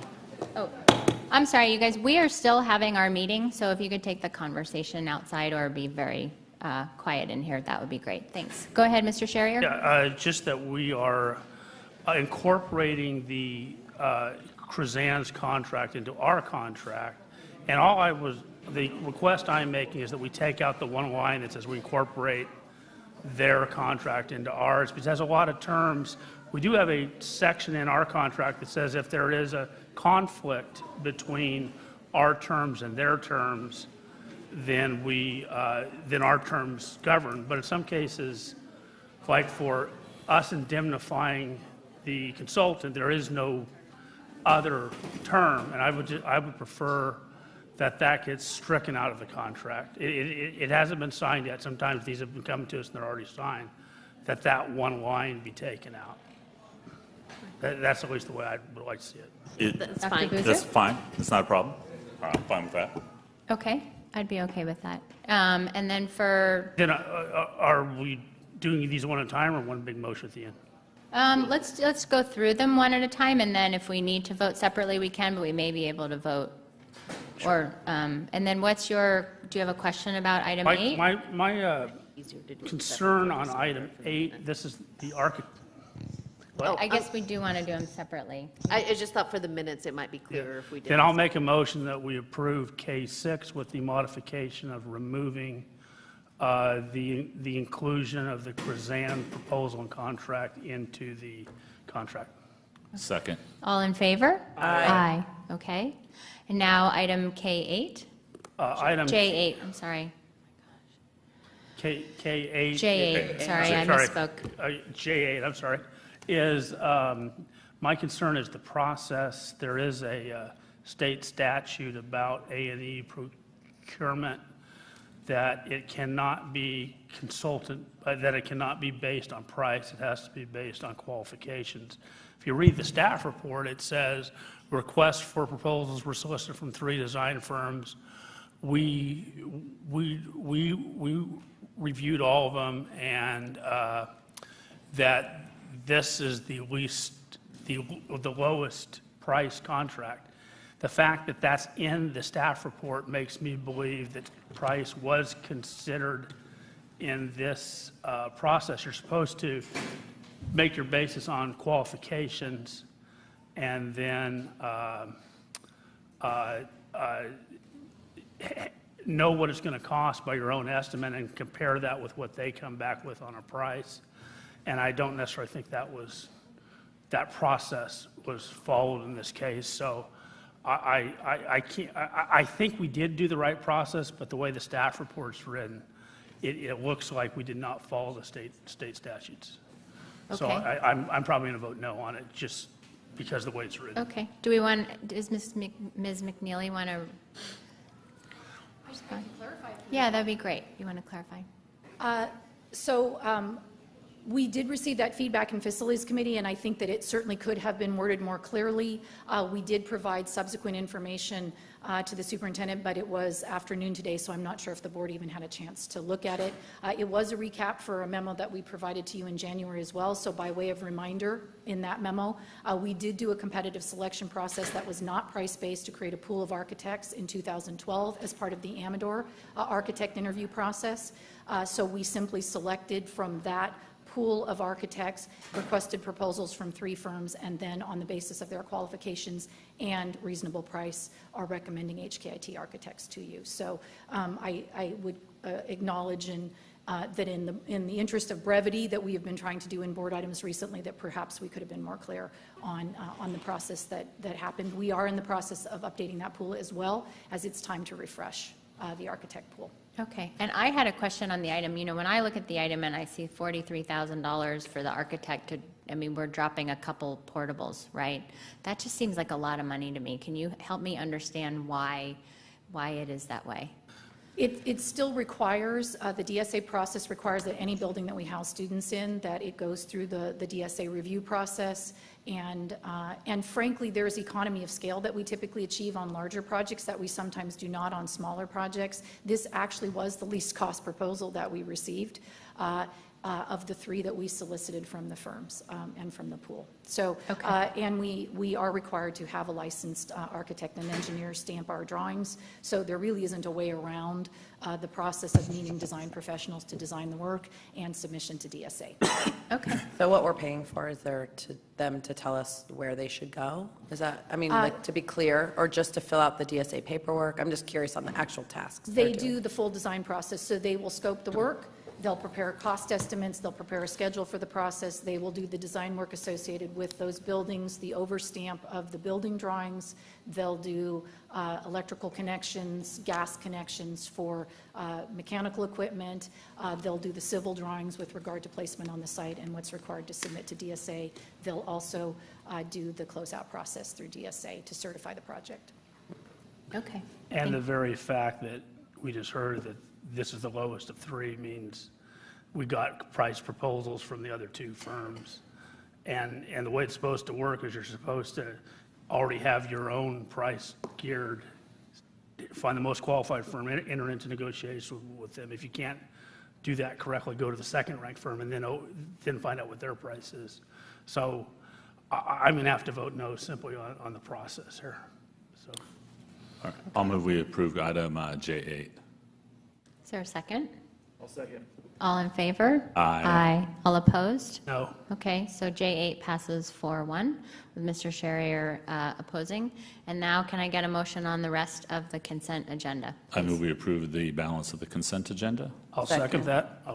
All in favor? Aye. Passes unanimously.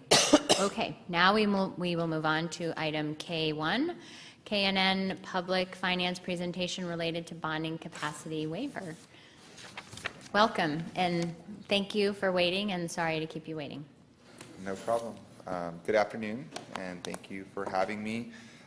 This is probably the shortest presentation that I've ever had here, so that's good. It's focused on looking towards a bonding capacity waiver with regard to Measure H, and maybe more specifically, the waiver as it corresponds to accessing the next series of bonds from Measure H. I don't know why it's kind of off on the screen. Yeah, I think if you can adjust it a little bit on your screen. Okay. Apologize for that. So this is a slide that the board has seen before, and it's really meant to be just a brief recap. Currently, the bonding capacity for Dublin Unified, based on 2016-17 assessed values, is a little less than $3.5 million. That's based on the statutory bonding capacity requirement of 2.5% for a unified school district. It takes into consideration current assessed values, outstanding bonded indebtedness.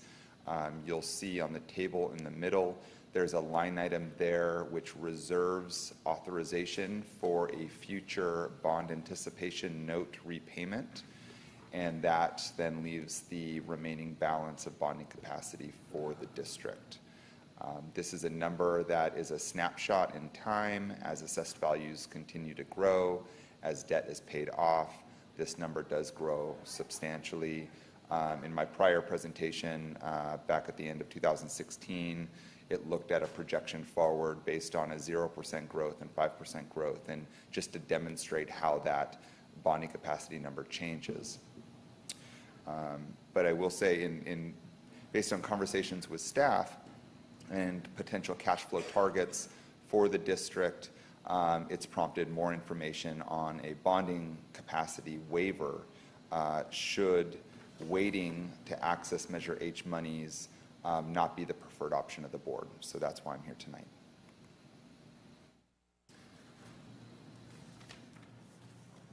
So on page 2, KNN, as the district's municipal advisor, has looked at the analytics based on what would be needed for a bonding capacity waiver in order to access the second series of bonds under the 2016 Measure H authorization. Based on that analysis, we believe that the district could access Measure B bonds with a waiver, but would have to wait notably for the initial targeted amount of $90 million, which goes back to the initial planning stages for Measure H, would have to wait for, again, assessed value to continue to grow, bonds to be paid off, and would likely not be issued on schedule, which it was initially planned for 2019 for that next $90 million to be accessed. That would not happen in the absence of a waiver or assessed valuation growth that would exceed 5% per year. With a waiver, we believe that the district would be able to issue Series B on schedule in the amount of $90 million and or earlier, as early as this year, 2017. And we looked at it both in terms of the $90 million. We also looked at $100 million as a number because it really didn't move the mark too much in terms of what we would be requesting from the State Board of Education of the waiver amount. And so at the bottom of page 2 here, what our analysis shows is that based on a $100 million Series B issuance amount, and the district could request the SBE or State Board of Education to provide Dublin Unified with a waiver of 3% rather than the 2.5% through 2022-23. What that would provide for is, again, the Series B to be issued as early as 2017 or stay on course with 2019 per the initial plan in the amount of $100 million, and then access the remaining series of bonds on schedule in 2022 and 2025 respectively in the initial planned amounts, all within this single waiver request. This doesn't seem to be working. And then on page 3, it shows in more detail the analysis. This is kind of the summary page, if you will, of the analysis. This would be included within the waiver application itself. It's something that the State Board of Education would want to see. And as I can just kind of describe here, what we're showing is fiscal years. It reflects fiscal years out through all of the outstanding debt and what would be the proposed debt for a Series B issuance. It combines the proposed Series B debt service with the outstanding debt service, and you can see there total outstanding par in the fourth column over. That's the total bonds outstanding over time. And for the total bonds outstanding, that column, it also includes future issuances for Measure H. And so that gives us I think more assurance to say that we would only need to go out for a waiver this one time for Measure H, and it would allow for not only the Series B to be accessed, but Series C and D as well. So it's not like we would have to go in multiple stages in order to get then the Series C. We wouldn't have to go back to the State Board of Education for that. And then we look at assessed values. Here, we've actually reduced the annual assessed valuation growth assumption to a very conservative 2%. It's not in line with the planning for Measure H, but the State Board of Education, in our experience, doesn't really look at the unique characteristics of each community. Dublin certainly has unique characteristics in terms of growth and what can be supported by AV growth assumptions. So rather than try and justify why we're at 5%, we're just going to change to what they would prefer to see, which is just a flat 2%. And even with that conservative AV growth assumption, this waiver works. And again, it works at in no given year will the district exceed 3%, so that's what we would request. And then you could see the last year for which we would need the waiver in place is 2022-23, which is highlighted in yellow.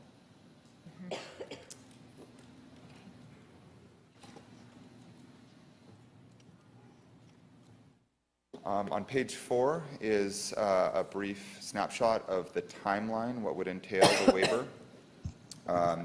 Following this evening's presentation, should the board decide that they wanted to move forward with this, the first step is preparing the application. Within the application, there is a requirement that the district will have met with its unions and that they're on board with this. And so that's the first line item that you see following tonight's board presentation, March 28th, is sometime in, we tentatively put early April, to meet with the bargaining units and to ideally receive their endorsement that this waiver is in the best interest of the district.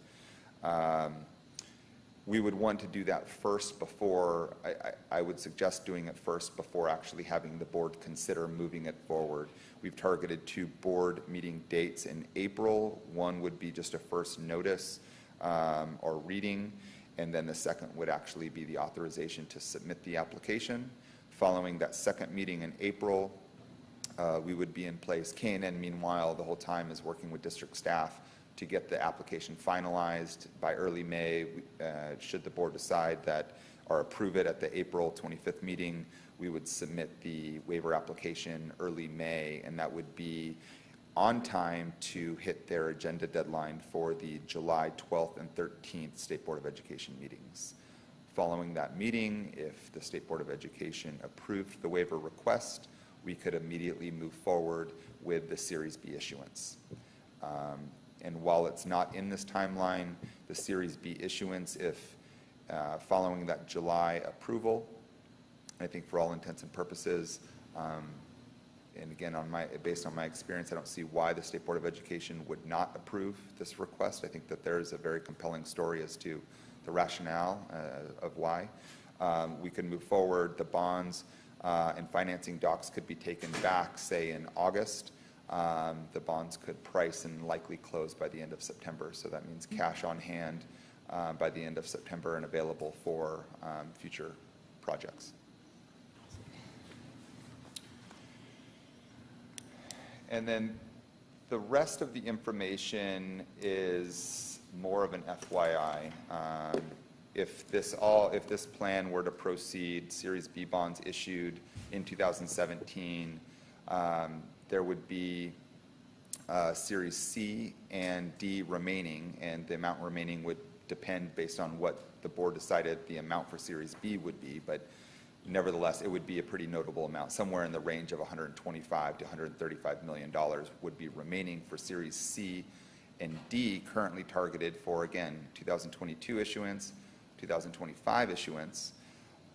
To the extent cash flow would require further consideration of accessibility of that remaining authorization, there are still some options available, and that's what's listed here. The first of which would be a potential bond anticipation note. The district has issued those before. They've been used as a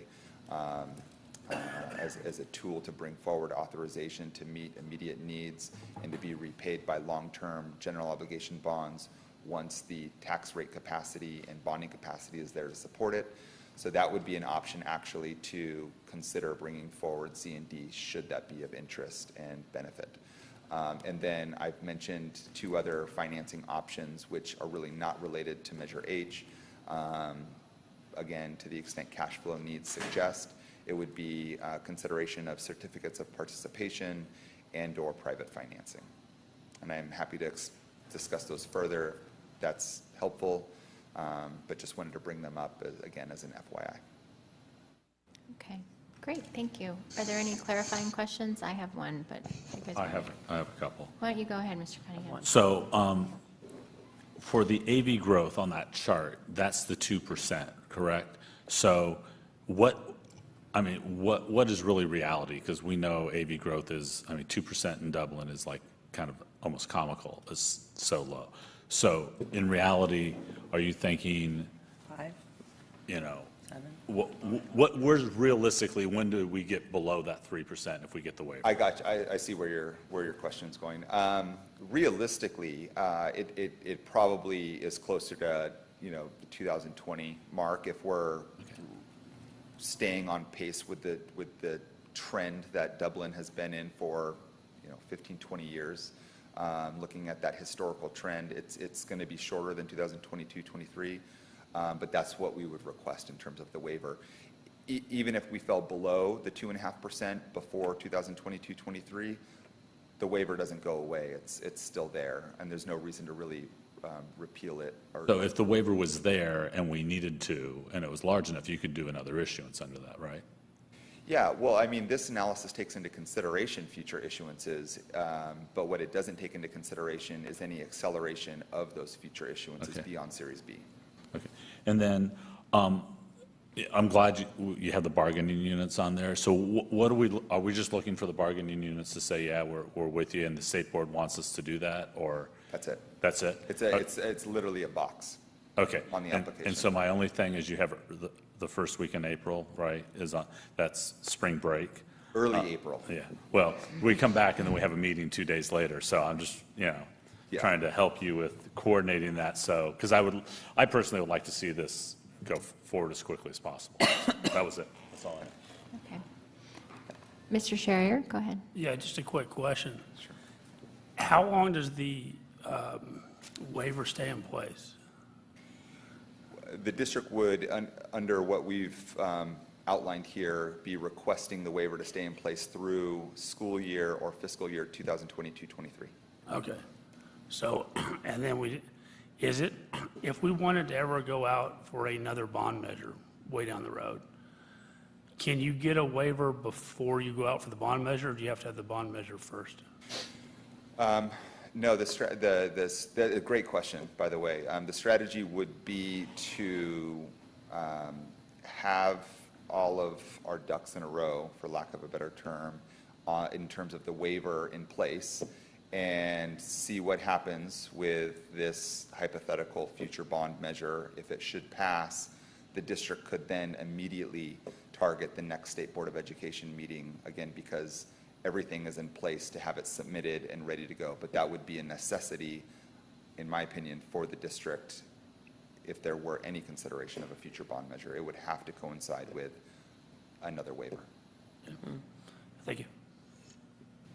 I had one question. So the waiver takes us to the higher percentage of the total assessed value, but are we still in line with our the bond language as written in terms of the dollar amount per $100,000? Are we still within that? Another great question, and yes. Fortunately, Measure H has a lot of flexibility built into it in terms of the tax rate. The district committed to a $60 per 100,000 tax rate target, and that coincides with actually the statutory maximum, so for Prop 39 bonds. So it very much, all of the modeling does take that into consideration. Accelerating the Series B does not exceed the $60, and we believe, based on this last year's growth, we'll see what 17-18 has to offer, but that could create even future tax rate capacity for C and D. So then it would just tie back to the bonding capacity constraint potentially for C and D. Okay, so from our community's perspective, for a person in the community, the bond isn't changing in the sense that it's not changing what they voted that they would be, their tax rate that they would be willing to pay. What's changing is the total amount of debt that we're allowed to have. Yes, that's absolutely right. The board would very much be in line with what was communicated and committed to for the Measure H authorization. The tax rates would not change. None of the assumptions would change. Bonding capacity for Measure H in order to access it, I think was always kind of a looming question. So. Okay. Ms. Miller? So, in just clear language, what's the downside of doing this waiver?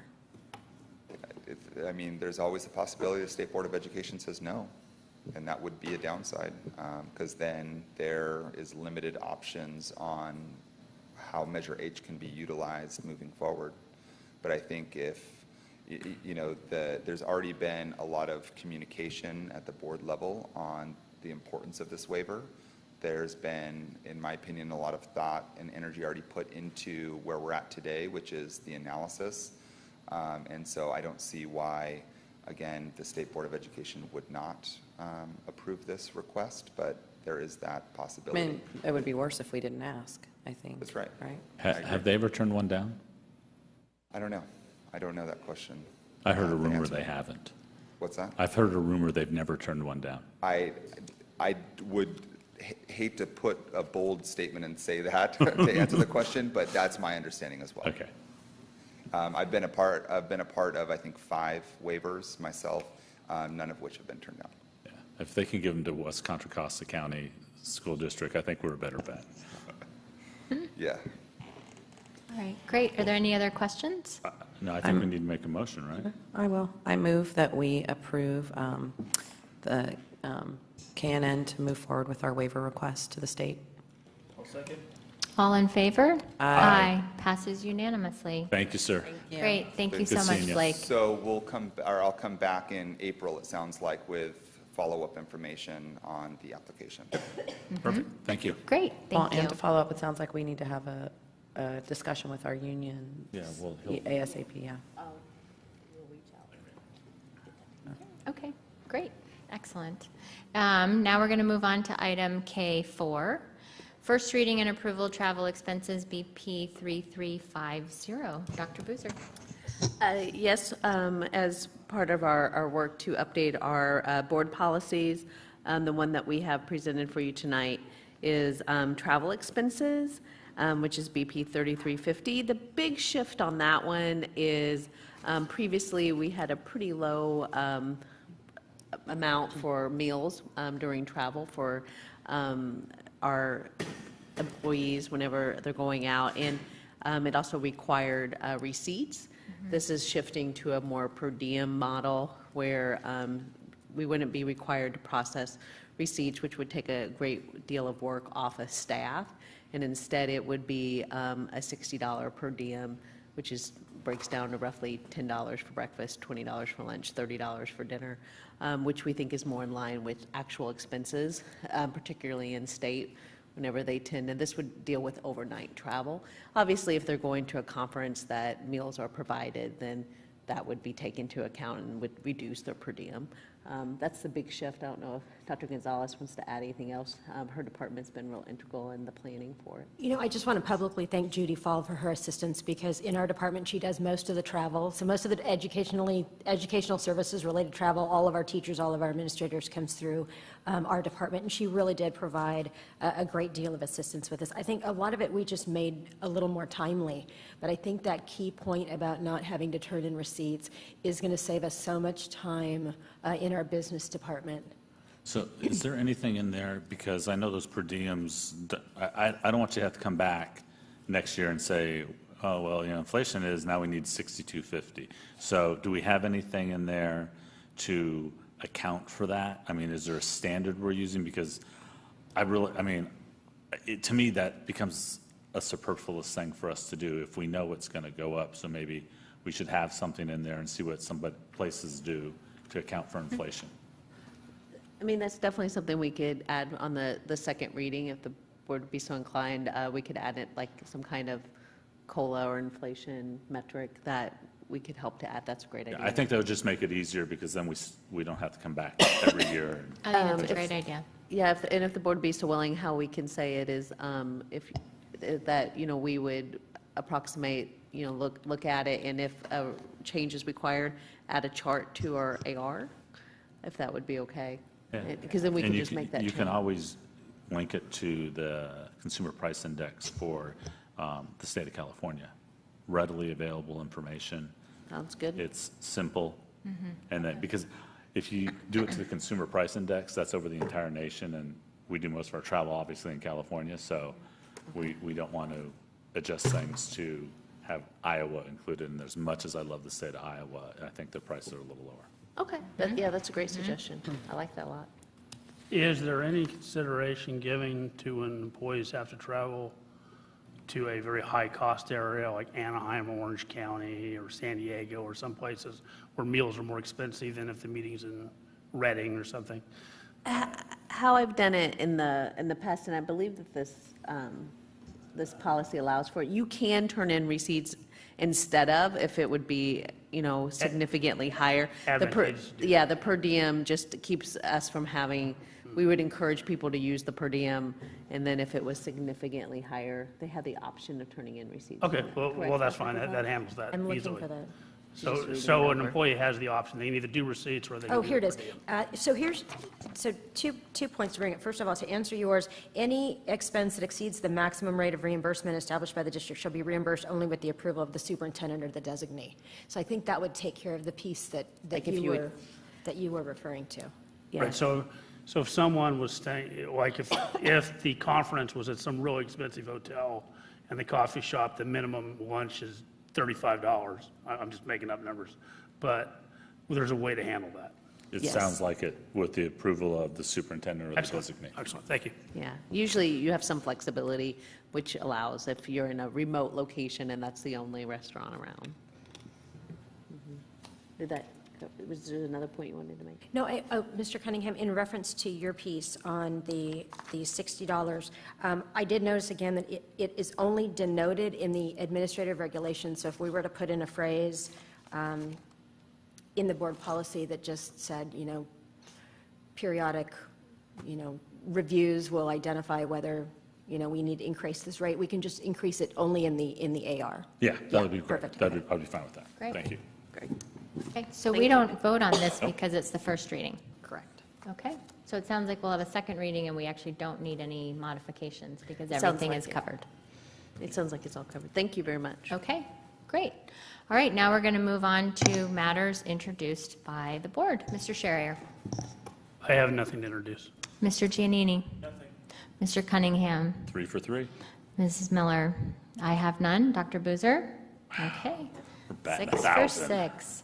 All right, calendar of meetings and events. I know one question we have, because I know Megan will not be here on Friday. Do you want to continue to go forward with the board breakfast and have Amy take her place? I don't know if Amy's available. Pulling up my calendar right now.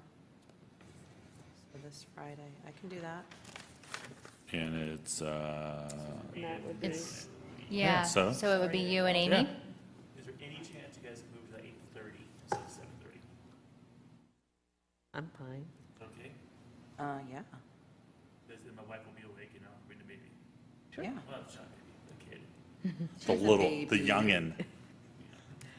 So 8:30, wait, that's this Friday, right? It's Friday the 31st. 8:30 instead of 7:30. That's fine.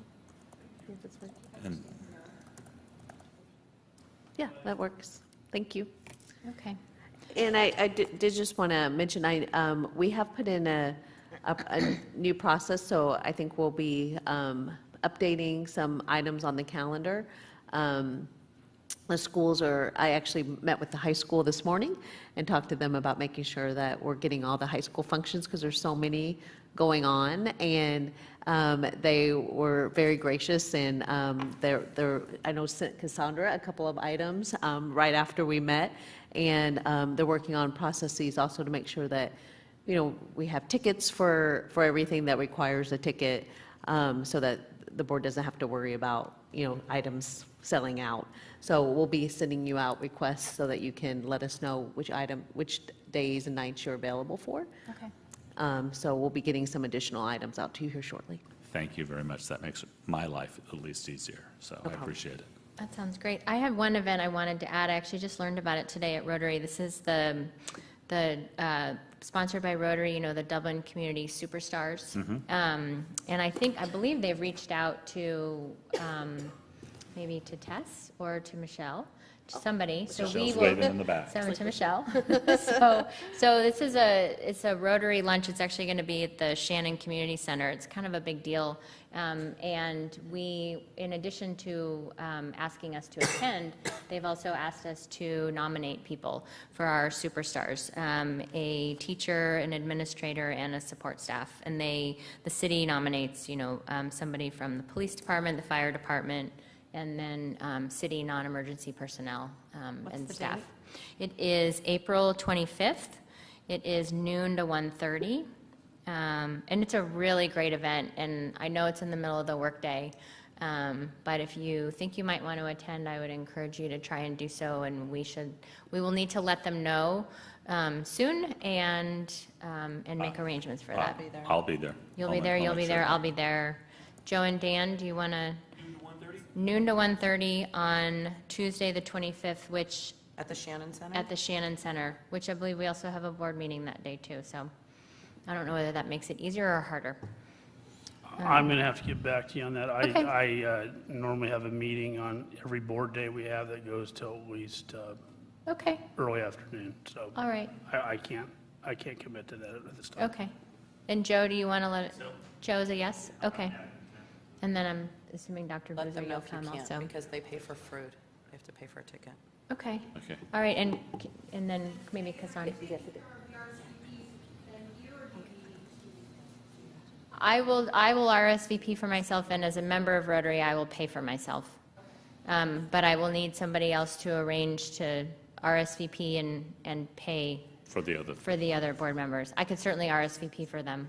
Maybe Cassandra should do that since it's going to come from the district. Yeah. We'll coordinate with Cassandra. And I know, it looks like I have a conflict on that day where a student's getting an award, so either I'll go or I'll have one of the assistant superintendent. A student's getting. So we'll work it, we will work those events out. Okay. So I'll work with Cassandra, and we'll make sure that we have representation at both. But I think I can probably probably Lisa can go to this one, and I can go to the Rotary. I have one. When are we going to start? I know I've seen some things, but the 150th anniversary, what is?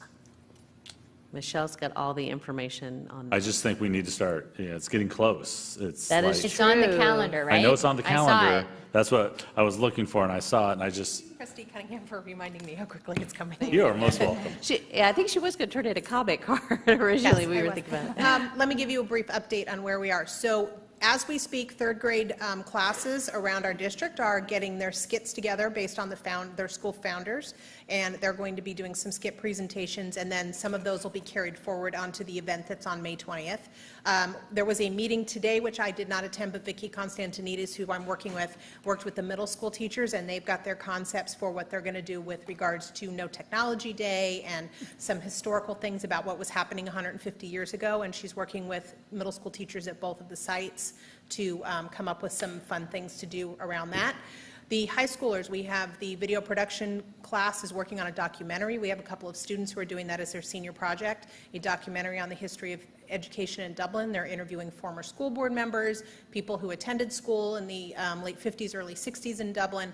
So that's Jenny Dyer and a friend whose name escapes me at the moment, but they're working on the documentary piece. We are arranging for a Friday forum, which is Ron Taylor's forum that he runs one Friday a month. And the topic for May is going to be the history of education in Dublin, and Steve Minier and a few other local folks are going to come in, and the kids are going to come into a Friday forum and have a discussion about that. We have a scholarship application out at the high school for Dublin Historical Preservation Society is doing a scholarship for a DHS senior that wants to do a project. We don't have takers on that yet because it involves doing a short project, but we are hoping that we're going to get something, maybe somebody to do a great photography something. And we are rolling out on social media our weekly Throwback Thursdays, which include old pictures that we've gotten from Steve Minier and CalSphere and some of the other places about what our schools look like. And some of those photos I'm finding out with the captions from people who've lived in town a long time are not labeled correctly, and people have been lovely about letting me know that's not Nielsen, that's Cronin. And so we're working on shoring up some of the captions to make sure that we're citing the right things, but there's old cars and old schools, and one school shot of a lot of kids at Murray School from way back when who didn't look very happy to be there. But so there are a lot of things going on, and then the event on May 20th. So the concept for the event on the 20th is the documentary film will be running on a loop as if we were at a museum where you would go in and you would get an introduction to the museum. And so the documentary will be running on scholarship. We've got the City of Dublin's working on an exhibit for the Murray Schoolhouse that will talk about education in Dublin. We have hopefully at least one musical group that's going to come out and play for us. There will be skits by the third graders, so each site is going to represent its founder with a skit that afternoon. And I'm working on a snow cone truck and kettle corn and some very simple food-related activities. We had a brief thought that we would ask Lions to come out and barbecue, but with no earthly idea how many people might show up, it's pretty hard to do the food thing. And the PFCs are excited to help, and I've actually had Valley High students express an interest through Stephanie Sabranti to help us perhaps start on the archiving project. And Rotary hopefully will be helping to support us with some archiving materials so that we could clear out the fridge in the back room of all of the binders with all of our old records. So we are rolling on many, many fronts. And I am hoping to sort of, as soon as we get back from break, start to really solidify the event schedule for the 20th. In the meantime, there is actually some cool stuff happening at all of our sites. That's so cool. Cool. This is Anything good. else? Awesome. That's awesome. Yeah, I got tons of, but that's great. Open to any and all suggestions. Literally. I mean, Okay. if anybody's got a great idea that they have in association with this, please send it my way. I mean, we'll do our best to see if we can shoehorn it in, or we can get somebody who wants to take the bull by the horns. But we've got a lot of stuff going on. I'd really love to have a student take on the scholarship thing. My concern is that the deadline's coming up, and it's not just a fill out an application and submit it sort of a thing. It was supposed to be attached to some sort of a timeline or a project that we could add to the archives. We were also talking about some sort of a time capsule project where maybe each of the schools could contribute something that we could keep at the Murray Schoolhouse. So in theory, 150 years from now, maybe we could have some sort of a representation. And that's an idea that I'm going to chase down after the break. Are we going to have like at the Heritage Park, because that's where it's going to happen, right? Like posters and stuff of historical pictures and things like that? Yes. You know, show the first school board and then show this illustrious group. Sure, if you'd like to do that, let's see. We're much better looking. Let's see how we can manage that. Yes, but yeah, I mean, there's a lot of things. There are sort of a lot of moving parts to this, but it's supposed to be kind of a district-wide celebration. So. Good. That sounds great. Great. Thank Okay, you. for sounds the great. update. Awesome. Thank you. Thank you. Looking ahead at the promotion ceremonies, I actually don't, I missed that. There's the DHS graduation. I was going to suggest for the elementary and the middle schools, you know, a lot of times we do where we sign up and, you know, one person goes kind of thing. Do we want to do something like that? Yeah, I mean, As we get a little closer, but, yeah. okay. There's a couple of them that are at the same time, so we'd have to do that. Yeah. And a couple are later in the day and some, so it all depends, I guess, which ones, but Okay. they seem Yeah, to be so about an hour as apart. we from get- Yeah, we each could other. send out a sign-up. Okay. That'd be fine. And then if you can let us know kind of, you know, our role at those and, you Certainly. know, what that is, just so that we know. I think there's been some shifting, which is of course fine, but as long as we know what to expect, I think that will be great. Was that No on problem. times? No, I mean, in terms of our role, like, Okay. it's my understanding that we're not going to shake everybody's hand. And that's, you know, that's fine and great, but we just need to know what you want us to do and how you want us to participate. And are all the times solidified? That's the most recent, and they have not changed. Okay, all right. Okay. Also, I just want to, as a little shout out, also on May 4th right now is the Gold Ribbon Banquet for our secondary schools. All 3 of our schools had Gold Ribbon visits and validation visits, and they all went back for Fallon Wells as well as Dublin High to go back and recommend that they did meet their validation visit, so that they are being recommended for the Gold Ribbon. But we're Nice. still waiting on the official announcement. We don't know how many tickets that they'll allow for that lunch. Usually it is very limited, but we'll be sharing that with the board as soon as Is we it a find out. lunch or a dinner? Because last year for the elementary schools, it was a dinner, and I know. It's been both. I've had it different, and I'm not for sure the time. They just gave us the date, and I Yeah, don't think they gave us the allowed, window. I think it was like 2 or 3, the principal plus 2 or 3 other people from each school, so it was Yeah. pretty generous last time. And I remember like one year they only allowed like 2 people to go. So I mean, I don't know what they're planning for this year. They just sent us a save the date, All right. and so as soon as I get more information on that, I'll be sure to share. Absolutely. But we're very proud of Wells Fallon and Dublin High. That's great. Okay, anything else on the calendar? No. Okay. Just don't forget to buy your tickets for Guys and Dolls. That's right. When you meet a Jen. And so now we are going to go back into closed session, yes? Yes. Are we going to come back? We are not going to come back. So we are going to go back into closed session. We are not going to have anything to report out. So I'm going to take a motion to return to closed session, and then I will note the time that we adjourn when we do so, and I will email that to Cassandra. So can I have a motion to return I to will closed make a session? motion that we go back to closed session. And I will second that emotion. And all in favor? Aye. Aye. Passes unanimously. We're going to go to